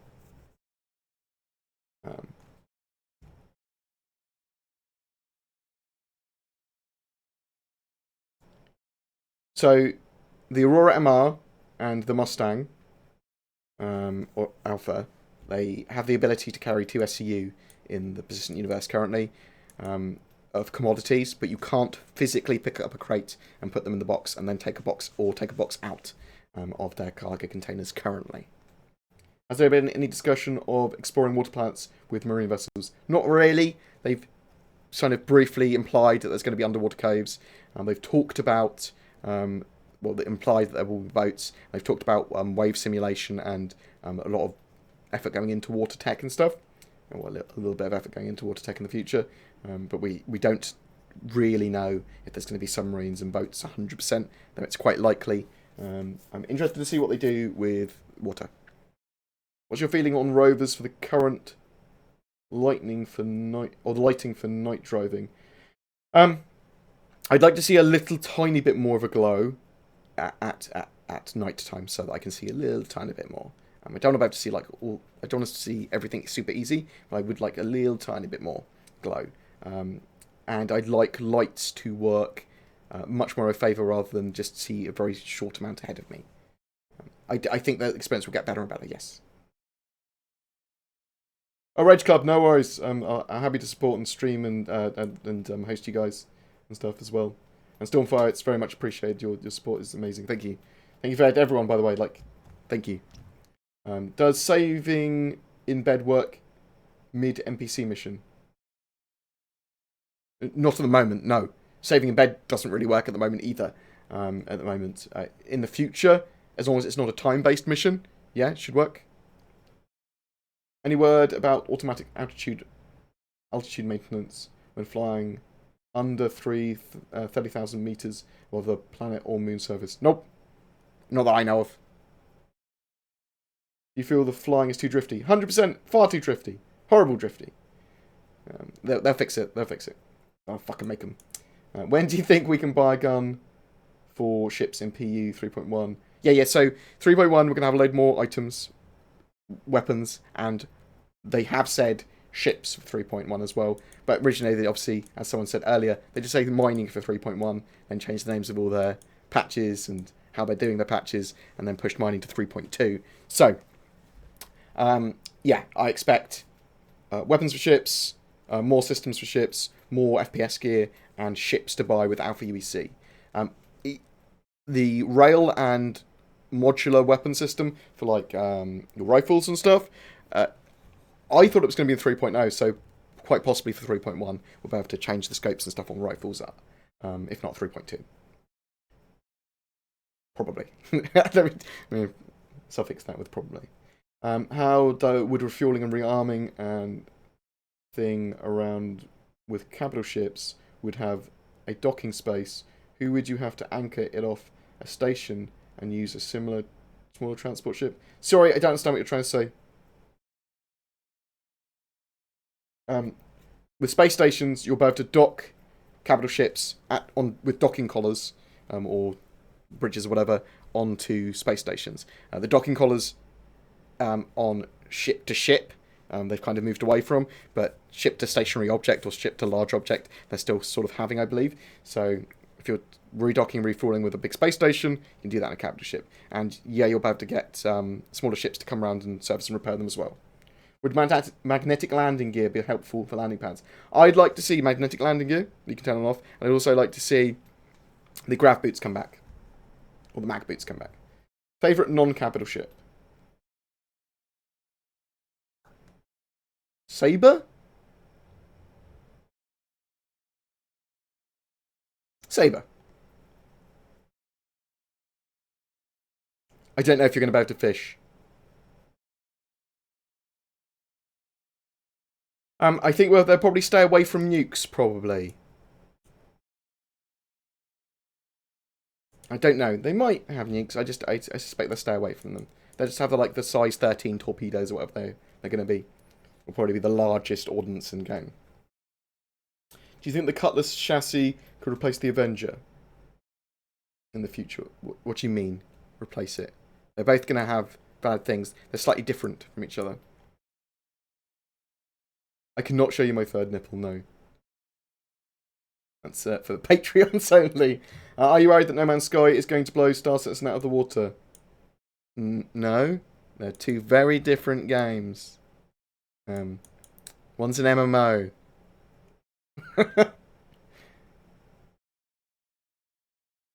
Since CIG has been back since the 8th, and we haven't seen any minor patches, do you see them releasing a minor patch soon to resolve some issues? I fucking hope so. We'll find out more tonight on us calling all devs. Do you know if they're going to sell any additional ships? Non-in-game? I don't know what you mean by that. They're certainly going to have lots more concept sales. Probably 8 to 10 concept sales this year. Do you think we'll ever see a rangefinder for landing purposes? I think we might see a rangefinder, and I think we might see belly cameras as well. Will we get the Crytek in 3.1? No. I do expect to see the Crytek this year, though. Potentially, we could have weapon attachments in 3.1. If not, then probably 3.2. Do you think they'll add night vision in the game? Yeah. I'm almost certain to see a night vision filter for certain helmets or scopes. How much is the DLC for increasing FPS? Oh, shit. Oh, no. I wonder how turrets are going to work. Is it possible they will be able to remotely control all turrets from some kind of console inside a ship? Remote turrets? Yes. So we're going to have permissions and lots of different functions with consoles in the future. You're going to be able to give those permissions to different people. So you can say, my mate Jeff, he can open these doors, and he can use this console, and he can use these functions on this console, and these MFDs, and that sort of stuff. But yeah, you should be able to... The remote turrets you should be able to use from any console that you give the permission to be used. Current ships in-game, what would you use as a group flagship? For smaller groups, around 20 people. Hammerhead.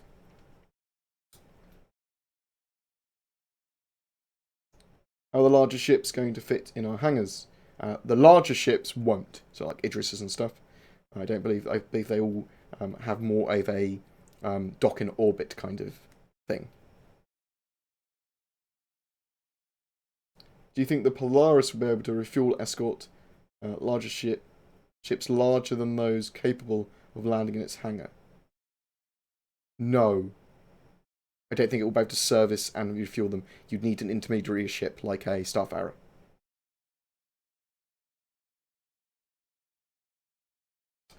So I use BoredGamer's patented wax head sealant for my head. We'll somehow make it go live as a product in the coming year. What happened to weapons like the ballistic scatter guns? We'll see them in the future, most certainly. They're building loads of FPS weapons and things. Considering all the questions you get about computer builds, do you think Star Citizen would sell more ships if they optimised the game earlier so people don't have to make new builds? Potentially, but also with the optimisation, every time they made a build, they'd have to almost fully re-optimise everything again. It's one of the issues while they're in this kind of stage. So, what memory could the game possibly take up when fully released? You're talking about hard drive space. They originally said like 100 gigs, which I think is probably a reasonably good estimate. At the moment, it takes like about 36-ish.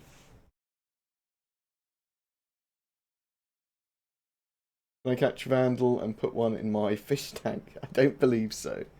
Unless he falls in there when you shoot him. Any details on how the contract system will work? Public versus private contracts. They've briefly talked about player contracts. That they're somehow enforceable, and you can set if player accepting does these tasks, they get paid. But I don't know anything really other than that. We'll be getting it in 3.2, 3.3, 3.2 maybe.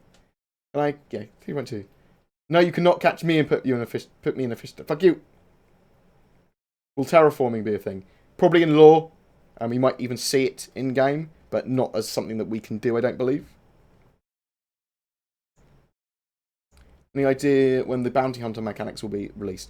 So we're going to see more and more bounty hunting mechanics and missions throughout this year. I don't know when the full mechanics will be in, or even the a proper iteration of going out and finding players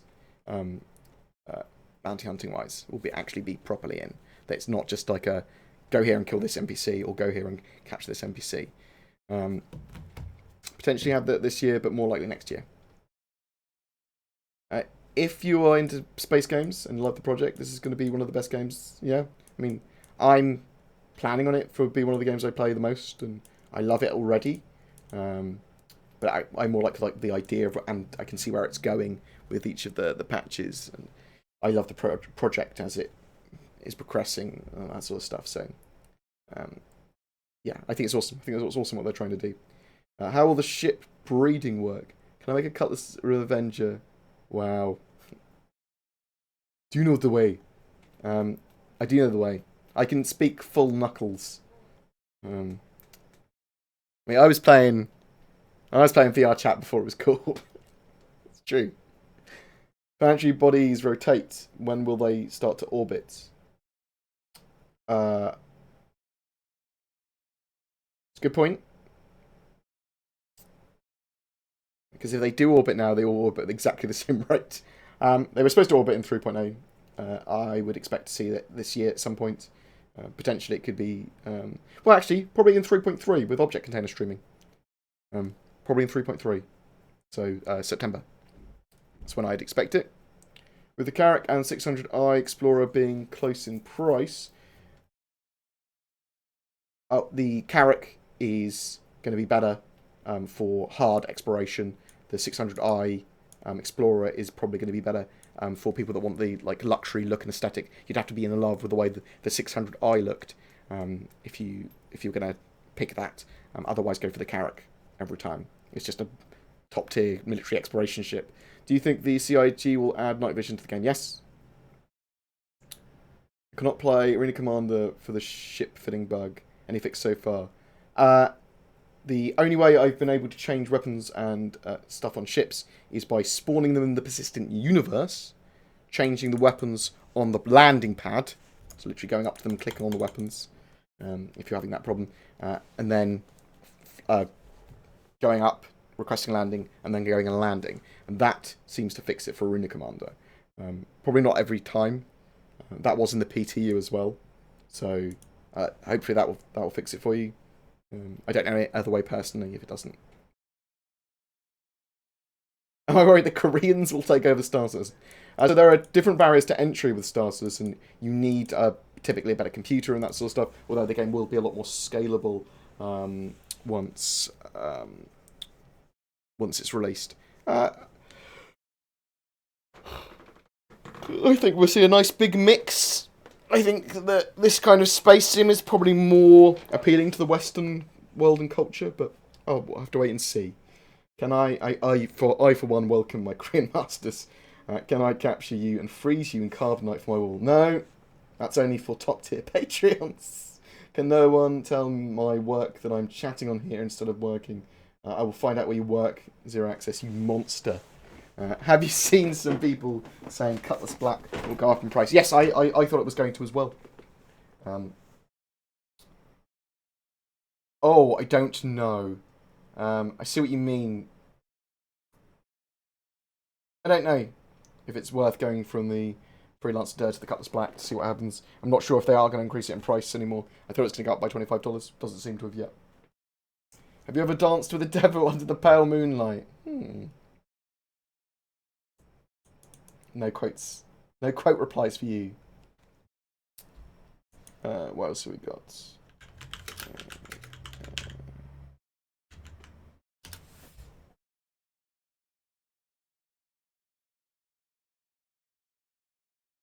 Will our hangars, as we see them now, be our home when the game goes live? No. No, so you can have hangars in places. You can rent them, or you can buy them, I believe. They'll be physically existing somewhere in the persistent universe. You can also build outposts. You can live in an outpost.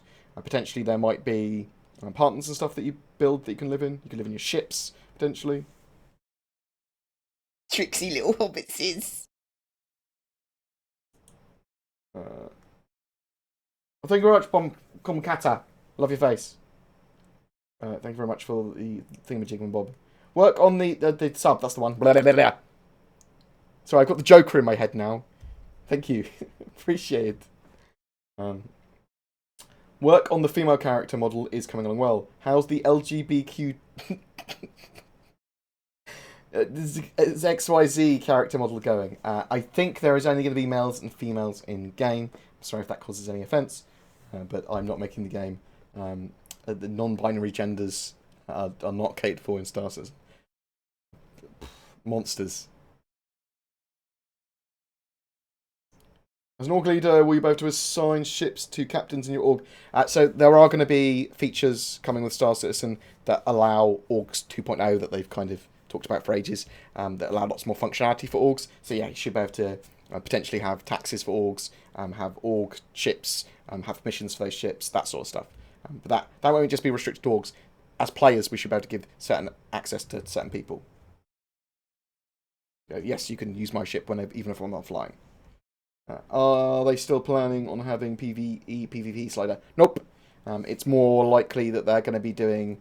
Some systems are very PvE orientated with UE presence and lots of security. Some areas are a little bit more lax, and then some areas are entirely lawless, where people can just fly around and blow each other up. Think of it much more like Eve, with zero sex space and stuff. If I decide to live in my, well, hopefully without the alpha murder, if I decide to live in my cutty, will I get fined? Will I take a poop out my side door onto a planet? As long as you're not like pooing into orbit and killing someone, I think you'll probably be okay. What can you tell me about Operation Pitchfork? Operation Pitchfork is going to probably be one of the, well, if not the largest player event that Star Citizen will see pre-launch. The idea is that in beta, before the game goes live, everyone gets together, an organised kind of kill Vandal operation, and we push into Vandal territory with a bit of organisation and method to it to try and affect the game's lore, to try and affect change and to test the game as much as possible. Big player, organised event. It's a great idea. It's going to have stuff in lore about these people just going, right, let's deal with the Vandal ourselves. Fuck the military. It's cool. I really like the idea of it. It's going to be awesome. We'll talk more about it once we are a bit closer to it, I think.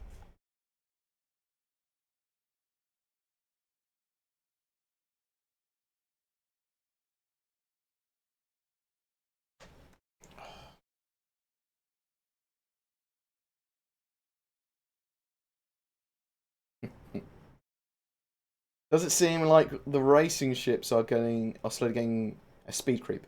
No, so they're getting a speed creep. 3.0 allowed for a load more speed. It's load more range and speed, wouldn't they?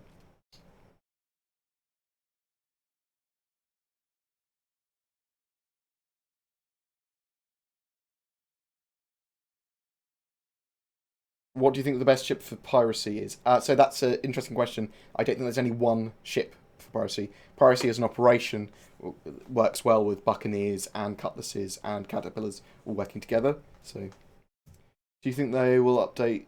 When do you think they'll update the Mustangs? Will they change the Omega AMD R9? I suspect that will also get the rework. Yeah, because it's based on the Mustang Gamma. So the Gamma will get updated, and then the AMD one will take the update from that. I suspect that we'll see the Mustang rework possibly in 3.1, more likely in 3.2. June. What do you think about the Tumbrel Nova from a practical design standpoint? I don't really know. I love the Tumbrel Nova because I wanted a tanking game. I like big tanks. I'm not sure about it from a practical design standpoint, though.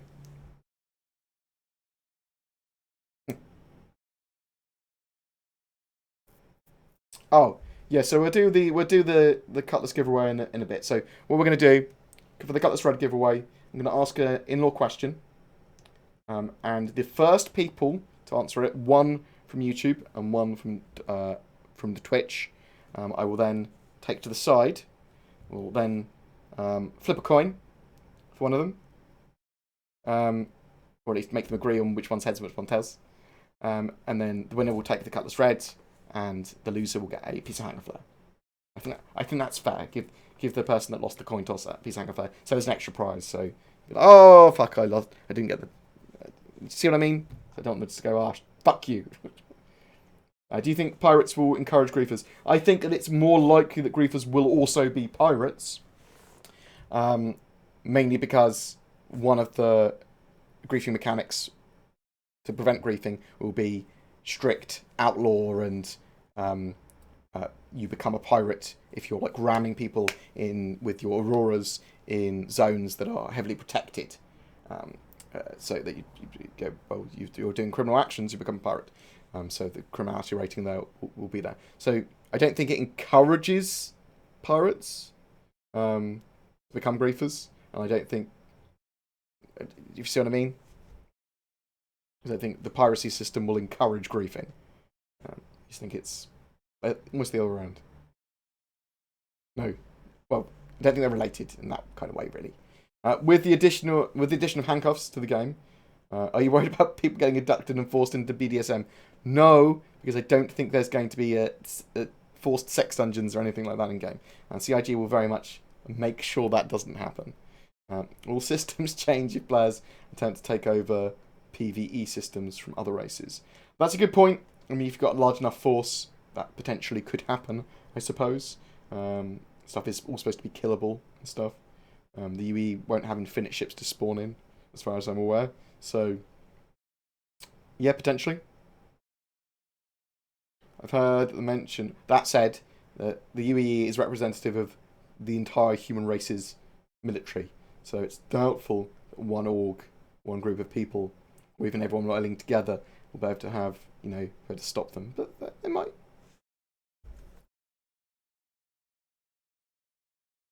Yeah, so there is going to be permadeath in Star Citizen, but it's kind of a light permadeath.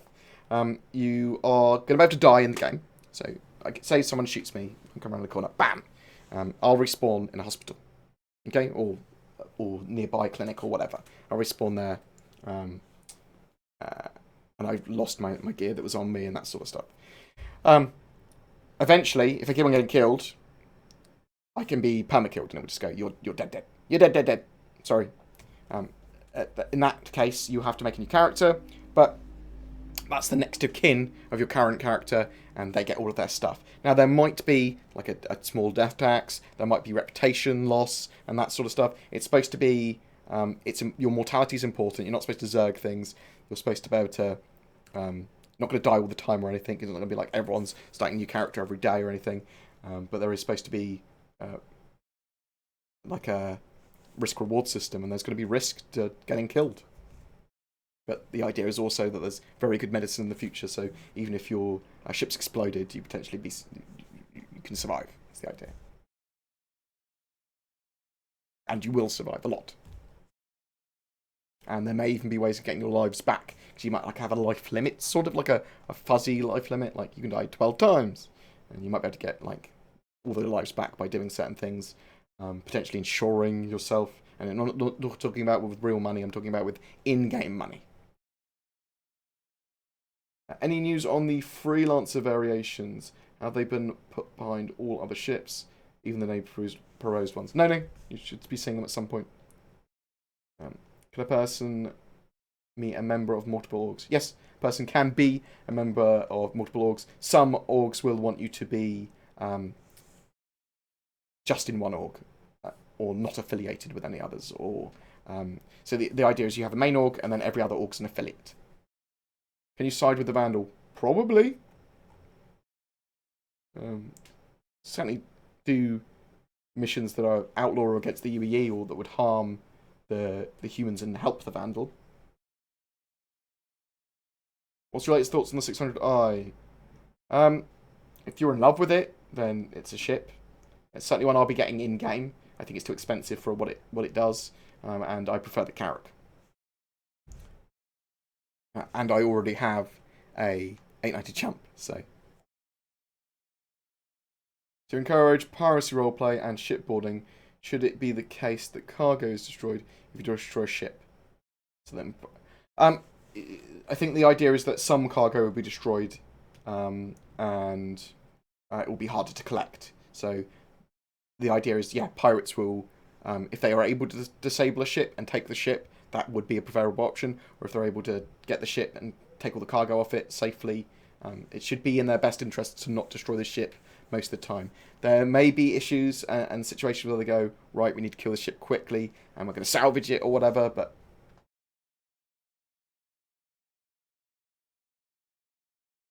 yes, we've got 13 regenerations. No more until we decide to give you more. How are you going to stop people from listening to Twitch and responding on YouTube first? So what we're going to do, we're going to type the lore question in chat and enter, and then I'm going to say the question, and I'm going to take the first person on Twitch and the first person on YouTube, and I'm going to put them together, so that they're both winners of something, and then I'm going to flip a coin, and the winner of that will get the cutlass red, and the loser will get a piece of hanger flag. Yeah, I think that's fair. In the future, though, I'm just going to do a system which fully randomises it, from command. But I didn't have that implemented here because I was just going to ask a question and I didn't realise there was disparity between the two broadcasts. So apologies for that. Do you think we'll see more weapon customization in game? Yes. I don't think we'll see the extremes of Escape from Tarkov, but we will see rail systems, we'll see scopes, we will see different components and stuff that you can put on guns, yes. And we'll probably see that this year. Probably with 3.2, actually. If not 3. We could potentially get it in 3.1. I thought it was going to be in 3.0. We'll find out more about hotfixes and patches later today in Calling All Devs. I was expecting minor patches and hotfix patches as and when they're ready, and there is stuff that they really kind of do need to, if possible, get fixed before 3.1 in a hotfix, like the ball bug, or the invisible man bug. That might be something they can do server side. That might be something that they can reset everyone's account for. I like the idea, actually, being able to fix that. Have a reset account button, which allows you to reset your persistent data to what it was at the beginning of the test, beginning of the patch release. So you can go, oh, a crash made me lose all my Alpha UEC. I'll just reset my account, so I'll start with a little bit. I'm a snookable. Reset my account, so I start as my normal character again. That's the sort of thing I hope that we get. After release, they're planning to give you the chance to be other races. That's the intention. That's a while away. Humans in the meantime. I've been hearing about the cost of torpedoes and the Polaris being extremely expensive to maintain. Yeah, probably. Do you think the Retaliator will be affected by large costs as well? I mean, if it's constantly firing torps, yeah. I mean, it's risk-reward, and you need to balance what you're doing with the amount of UEC you're using. We don't know that balance yet, though. That will get balanced as the game gets played and those systems come online a lot more. And when we start to have capital ships battles and the ways that Retaliator can make money by firing torpedoes constantly, then we'll start to see what we can do and how that works. If Star Citizen released tomorrow, what alien school will you be shooting up first? Wow! I'm actually, my org's supposed to be a little bit alien racist in the game. So, I don't know. Probably pretty anti-Vandal more than anything else. Any idea of when the next hotfixes are coming out? No. I was hoping this week. I was hoping last week. We'll find out a lot more today in us Calling All Devs when that video was released.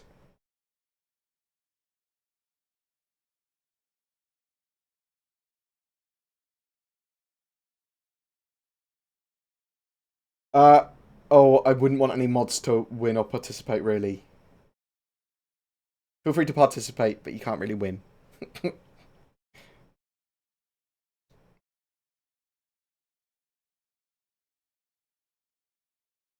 Right.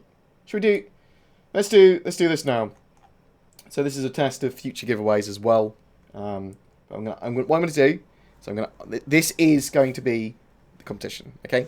So I'm going to ask a lore-based question. I want a reasonably accurate answer, something I believe is a reasonably accurate answer to this. I'm going to take the first person from Twitch and the first person on YouTube that answer it correctly, and then talk to them separately in the chat. Ask one of the, I'll flip a coin. One of them will get to bit heads or tails. Make sure the other one is happy with that, and then flip the coin. And the winner of that coin toss will get the colours red, and the loser will get a piece of hanger flare. Is there a way to do a D1000 roll, write down a number? Whoever gets the closest, that's really hard to do. In the future, what I'll do is I'll just have a command that everyone can enter, and then it will randomly pick from that. No. Do you think CIG will meet the deadline for 3.1? Yes, I do. I mean, they might be like a few days off, like literally like a couple of days or something, based on when the week ends or whatever. So they might be in the first week of April or something for a 3.1 release. But I do suspect that end of March, end of June, end of September, end of December is where almost exactly where we'll see those patches, those quarterly updates. Okay, so I'm going to ask a question. Let me think of how to word this. Gieran, if you're still here, can you help me work out who has won? Well, you won't know the fucking answer. No one knows the answer other than me. I love the fact Random numbers and things going up in the stream before I've even asked anything. Fuck.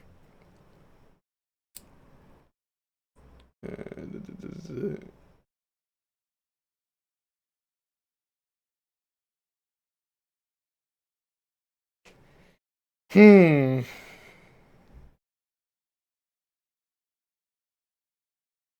I want this to be slightly obscure.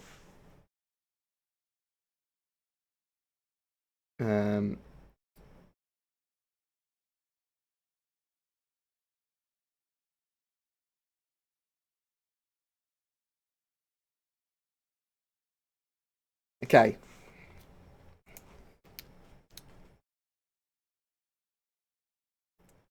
There was. There was a big. It's a big battle in 2603,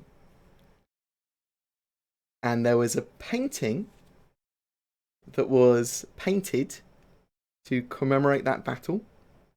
I want the name of the artist of the piece. Tears of Fire.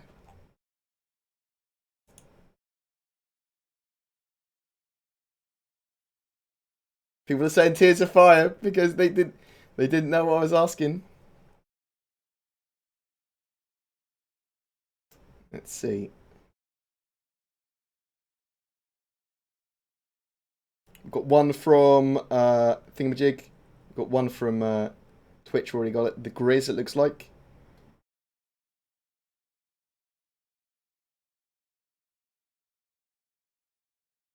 I'm going to take, even though you put an E on the end, Bada Freestyle Gaming, I'm going to take that. So, Bada Freestyle Gaming from the YouTubes, and the Grizz from Twitch. Let me just make sure that is correct. Yes. Right. If you two can say something in chat again.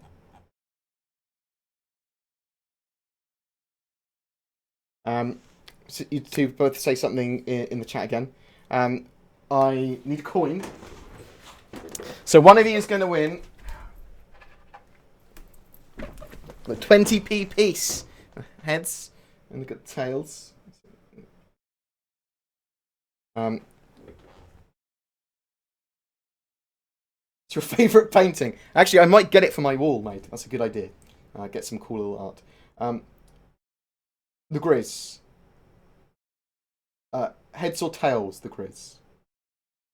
I'm going to make sure that Thingamajig is happy with this.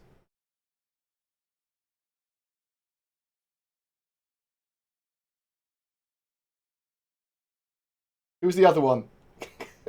Who was the other one that won, Giran? He says tails. I'm going to make sure the other one is happy. Is B-Daff Freestyle Gaming. Are you happy with Grizz having tails? I'm going to flip the coin. I'm going to put it down on my hand. And I'm going to lift it up and show it to the camera. Okay? That's what I'm going to do. You happy with that? I want to make sure everyone's fucking happy. Hello, hello, hello. I'm not happy with this. In the future, we're going to do a much better way. We're going to have it all done. Yeah, cool. So I'm going to flip. Happy with that flip? Show it to the camera. Show it to the camera. It's a head, because I can see the tails. Is that Beta Freestyle? Did he win? Beta Freestyle, you've won a Cutlass Red, donated by the corporation. And Thingamajob, the Grizz, you have won a piece of hanger flare. Drop me a message, if you can, to info@boredgamer.co.uk or giveaway at boredgamer.co.uk if you can, and I will sort that out. In the future, we will do it a lot more commands, and then everyone from Twitch and YouTube can join or whatever. I like doing the trivia stuff. We could do if you in the technically in the future we could do a giveaway for YouTube and a giveaway for Twitch simultaneously or something.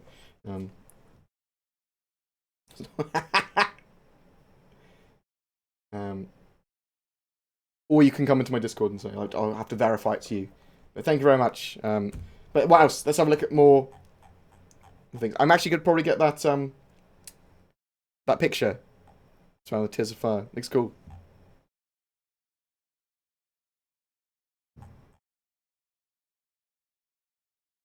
$20p, why not a quarter? Because they don't have quarters in the UK.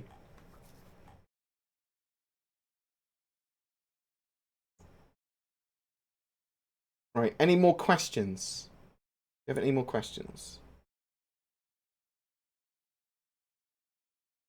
It's obscure questions. So I was planning to, well, I might be able to do, if Chris wants me to, Chris Franklin, a pub quiz or something for BritainCon. So I've been researching obscure questions and stuff like that.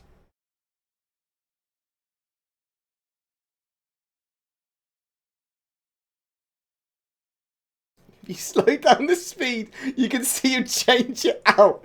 Oh, for fuck's sake. Yeah, whatever. Jeez. Purchased the LTI Hawk, which I upgraded to the Quilla, cannot spawn the Urza. So you're about to spawn the Urza on a planet. If you go to a moon, one of the mining platforms on the moon, you'll see landing pads there. You can spawn them on the moons, those Urzas. Thank you. I appreciate the love. I also apologise for any clusterfuckage from me being shit at giveaways. How many total ships do you think we will have in the final game will be released with? I don't know. Lots. I also want to.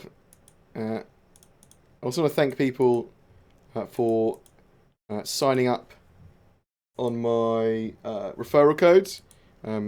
I think it's literally just from my 2.6 video from ages ago. So I have now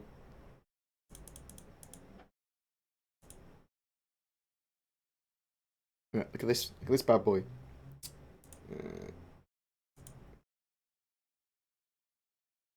I've got 2017 fucking recruits, mate, eh? Which means I got this one. I got a javelin. So we'll use that on the stream. We'll let people crow it and stuff. So I appreciate my community for allowing me to do that. I didn't even appear on their little fucking advertisements for this either. Didn't want to be part of it. I thought it was a bad idea, the Star Kitten and the referral contest. And now, look who's laughing. Look who's laughing. So, thank you very much for that. Future referrals will all go to my Patreons, where possible. As long as they don't, as long as CIG don't disallow that or something in the future. Do you think faceware technology will be implemented in the 3.1 update? No, I think it's more like we'll probably get voice over IP and probably some face over IP stuff this year. They are going to be pre-order selling their camera, I think, later this month, faceware. So potentially 3.4.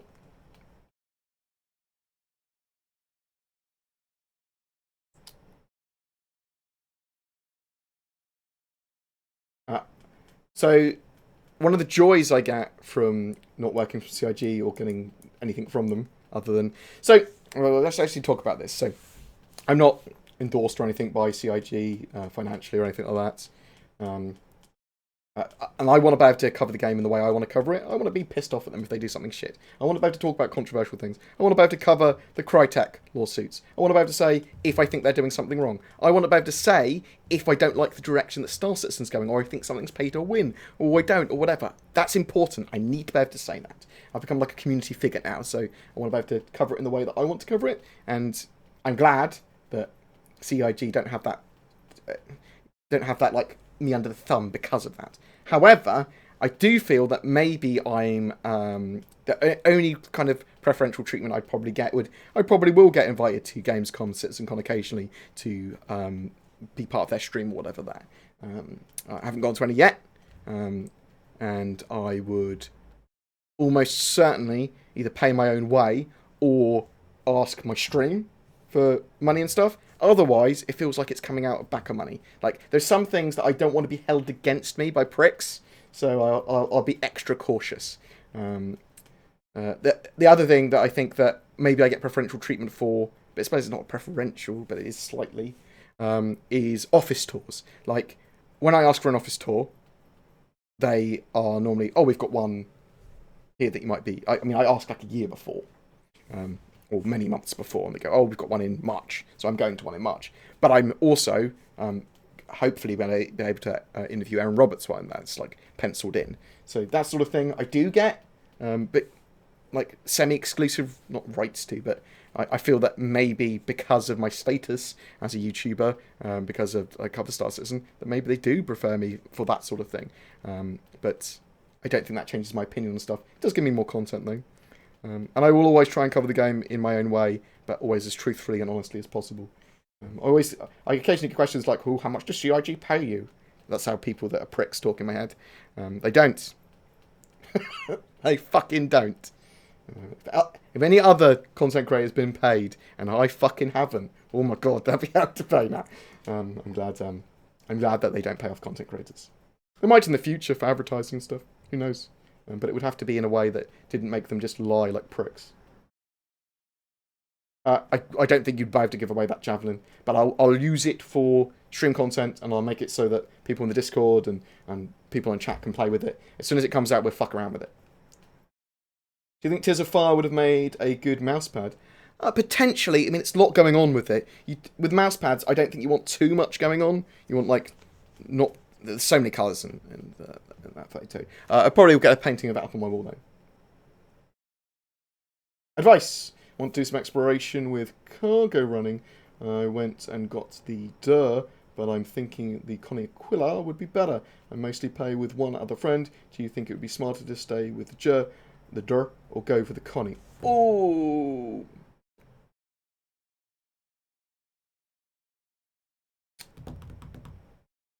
I don't know. They're both going to be pretty good. I think the Constellation Aquila will probably be better for all things exploration.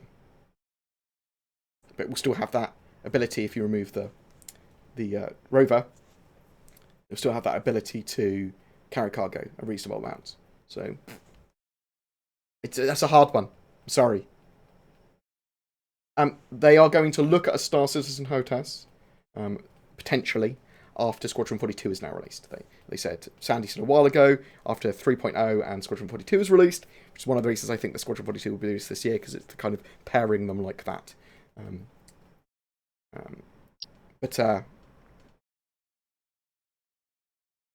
Yeah, they'll probably look at it again once that's happened. Also, Mad Cats has come back to life, which is interesting. Crytek's been bought by Logitech, so there might have been contracts that which needed to fully resolve or whatever before they could continue with the HOTAS. Can I operate the reception desk on your Javelin? Once we have that Javelin actually in game, Octobly, if you're around and want to operate the desk, why the fuck not? Do you think that trading between players will be in 3.1? 3.2. I think 3.2 will see more persistent loot stuff, and we're going to be able to have the player missions as planned for 3.2.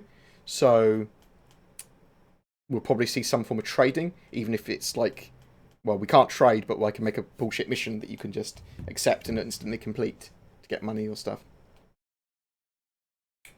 Yeah, so Javelins aren't good. I mean, yeah. But the other thing is, in-game, they'd be giftable. But, yes, we'll have the name of that Javelin chosen by the Patreons. That's a good idea. And we'll actually make it stick whatever they decide. We'll do it as Patreon subs and sub sponsors and all that sort of jazz.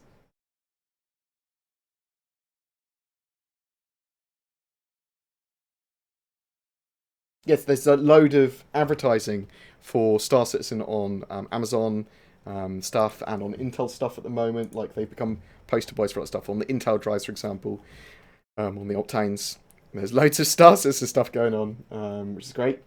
It's good to see them supported so well by Amazon and by Intel. They are good partners to have.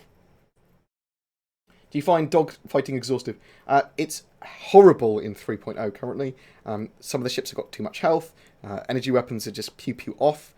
The aiming is awful with the SP because it just wrenches you away. The IFCS oscillates and wobbles. There's loads of sliding. It's hard at the moment. They need to fix it. What is a good org for medical rescue? I don't actually know. I will have a look. And then I'll probably feature them in Org Spotlight at some point. Probably closer to when we have 3.2. But, you want to be the janitor? KVW, why not? Yes! You've been supportive. I love your face. You be the jano.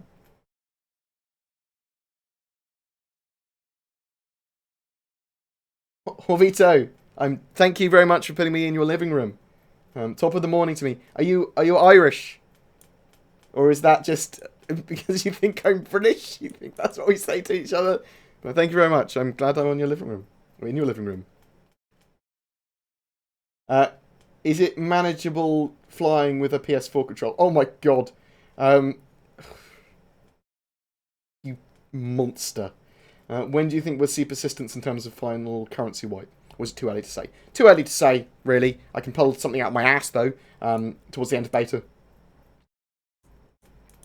Think maybe having a beta in 2020, early 2020, 2020. If you let a friend use a ship of yours, how would they just spawn it back to your hangar instead of theirs?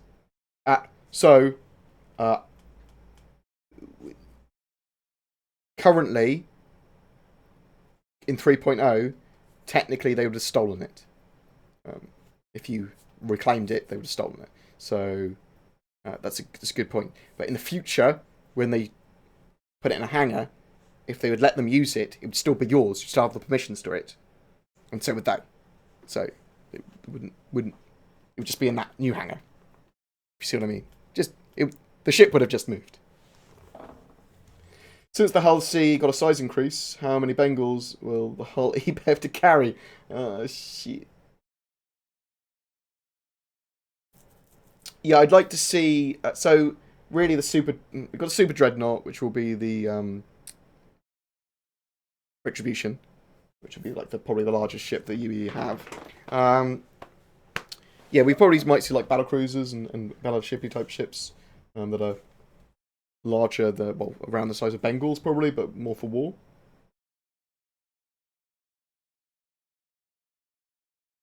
Yes, I have a Saber Raven. The EMPs on Saber Raven are broken as fuck. They're super OP. They need to sort out how EMPs work, and they need to make sure that I can't just stun lock someone to death and laugh at them in my Saber Raven, because that is almost griefing. I only use my Saber Raven at the moment if someone looks like they're interrupting me when I'm trying to record something. They go, "Oh, Lord BoredGamer," and they just try and get in the camera constantly, or they try and ram me constantly, whatever.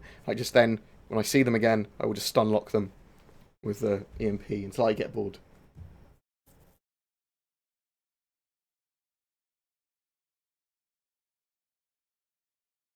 As this game is supposed to be Second Life-ish, do you think the CIG would explore revenue streams like product advertising in-game? Or will all products remain lore-based? I hope they do both. I hope they have product advertising game, which is lore-based. Tricksy so little potentially hobbitses. Coca-Cola could get a contract with them, but Coca-Cola would have to be the evolved Coca-Cola in the future. Snowman486, thank you very much for the sub. Love your face. Very much appreciated. So that sort of stuff. Lore-based. Makes sense, doesn't it? And they can monetize their game through that, which is good. I want them to monetize the game as much as possible without being dicks. Don't want to see pay to win. But I like the idea of them selling cosmetic skins for ships that are really intricate, like dragons and stuff wrapped around a ship. Sorry, you're suggesting to spawn the Urza and other planets moves doesn't work. It does not exist in my inventory. It doesn't exist in your inventory, you can't spawn it. Is it from an Aquila? I don't think they've attributed the Aquila's Urzas. Have you tried out the Saber Raven? Yeah, talked about that. It's broken as fuck. It's amazing. It needs to get sorted. If they did sell the F8 Lightning, would it cost as much as the Javelin? No, it would not. F8 Lightning will be available in game somehow to get. It's it's unlikely they're going to sell the F8 Lightning, but if they did, they'd probably sell a civilian model pre-game, if they were going to sell it like that. But we'll have to wait and see.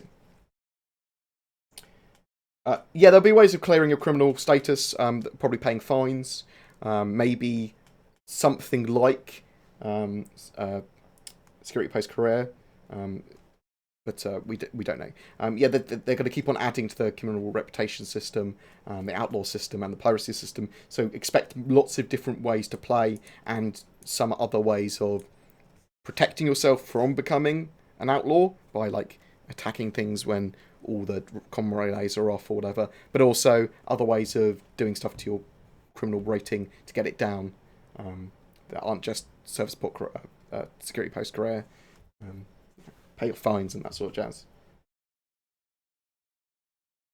Do you anticipate any hotfixes before 3.1? I'm hoping so. We'll find out more later today about hotfixes in the Calling All Devs. That's basically one of the questions there is about hotfixes and patches. Wasn't the Pegasus supposed to be the home ship in Squadron 42? So it looks like the Javelin, the Idris, and potentially the Bengal may all be used in Squadron 42 in the first episode anyway. We don't know the evolution of the ships, but there's Squadron 42 Episode 2 and 3, which will be coming out 2 years apart from each other. Have they discussed their topping goal for server population? They want as many people in as possible. They want server meshing to allow everyone in the same server, technically, with more servers spinning up, dividing the area into smaller and smaller object containers, I believe. So we'll have to wait and see. They're going to start working on that in earnest this year, I believe, the server meshing. We'll see object container streaming coming online, and with its optimizations, and as intended, with 3.3 coming in September. So that's the plan anyway. I'm going to run off and have lunch in a second. Please, if you are looking for an org, check out the corporation, as they did sponsor my giveaway earlier. They are really nice chaps. They are lawful, but they will be dabbling in pretty much everything in the universe in Star Citizen. And we might do an updated org spotlight on them at some point. They're good chaps though. There is an org spotlight on my channel, which I will chuck in here, which I did with them a while ago. July 2015, eh? Oh my god, such a scrub then. I'm such a scrub now. Also, we've got the monthly giveaway going on at the moment as well for a Hammerhead. Check out any of my videos. And make sure you're a sub, and then comment on any of my videos to be in for a chance of winning that Hammerhead. That is donated by IDF, the Intergalactic Defence Force. They are legends, and they're doing escorting and teamwork and contract-based missions and that sort of stuff, which they'll be doing regularly. And they are active now in 3.0, as is the corporation. So check all them out. Check all the orgs out. Org get players, very important. Hashtag sell out for donated chips. It's all Star Citizen related, so fuck you.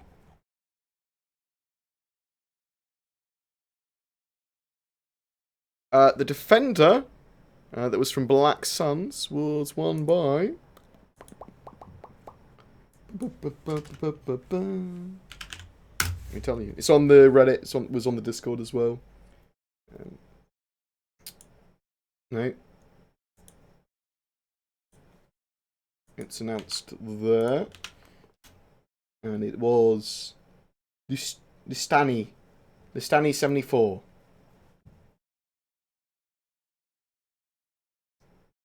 We know, 2015, eh? Any more quick questions before I run away? Thank you very much for the donations. Really fucking helped at the moment. Having my room soundproofed, replastered, and redecorated, which is the room I use as an office for recording everything. So having it soundproofed will mean I can have better audio quality, but also can record any time of the day, which is going to be a massive bonus. So thank you very much for all the donations gone into that. $825 so far. Probably a little bit more, which I will need to add to that. But thank you very much. All the subs and everything, and the sponsorships, and the Patreons this month have been amazing. Like, thank you so much. It allows me to do some cool stuff. I've got a Wu-Tang keyboard that I need to try out. I think I think it's gigabytes, maybe. Don't quote me on that.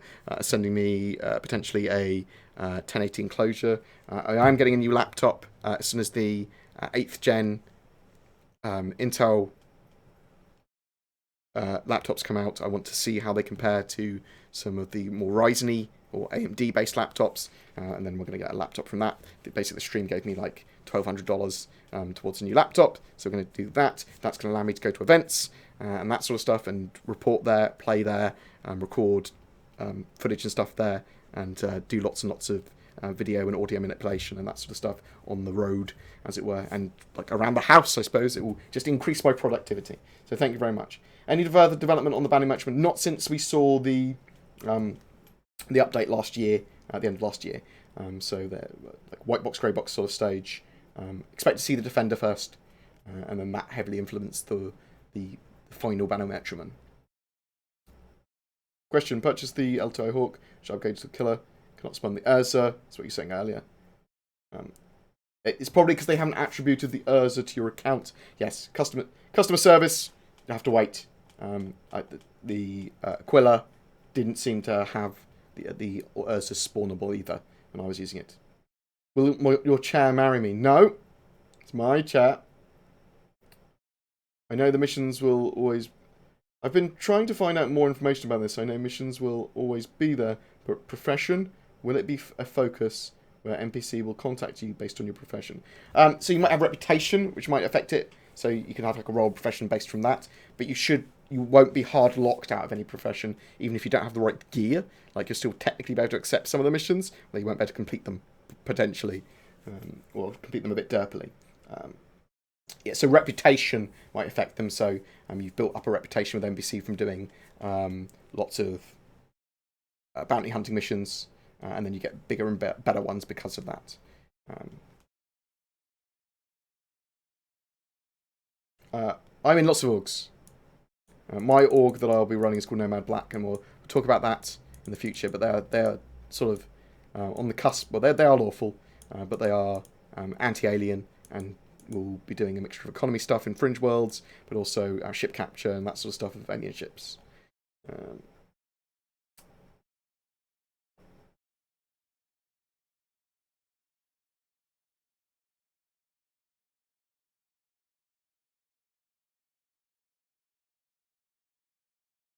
Cheerio, mate. Enjoy your fish and chips. Carol's here.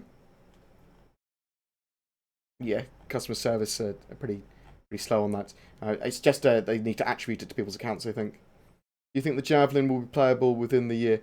Potentially, we could have a Javelin this year. If not, then next year, almost certainly. Anything new on the PvE, PvP slider? I don't believe there is a PvP or PvE slider anymore. There's just going to be systems which are very heavily PvE orientated. So there's lots of security there, and pirates are going to have a hard time even getting there. And then you're going to have the more private-y, secured ones, which will have a small pirate presence, like Crusader, for example, like Stanton. And then you're going to have more zero sex space. Expect it to work like Eve.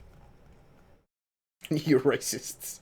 But thank you very much, guys. Thank you very much for the follows, all the views, all the love.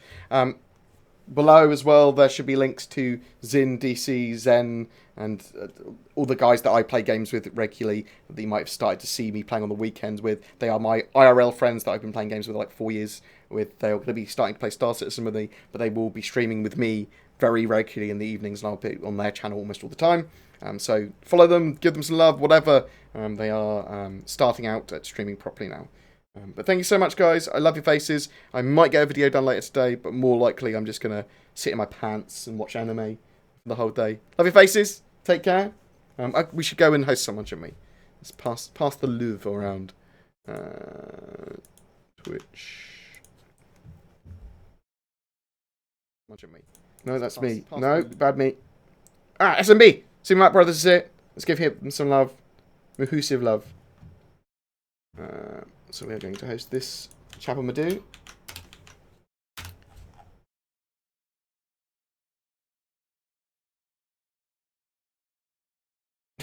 I knew Zin would be watching.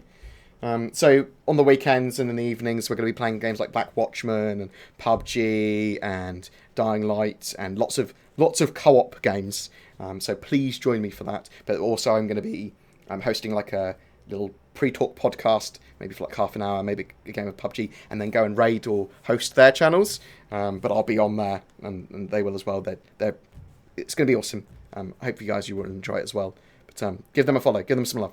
I love you guys. Talk to you soon. I'm going to go host, see my brothers run. Mwah. Peace out. Love, love.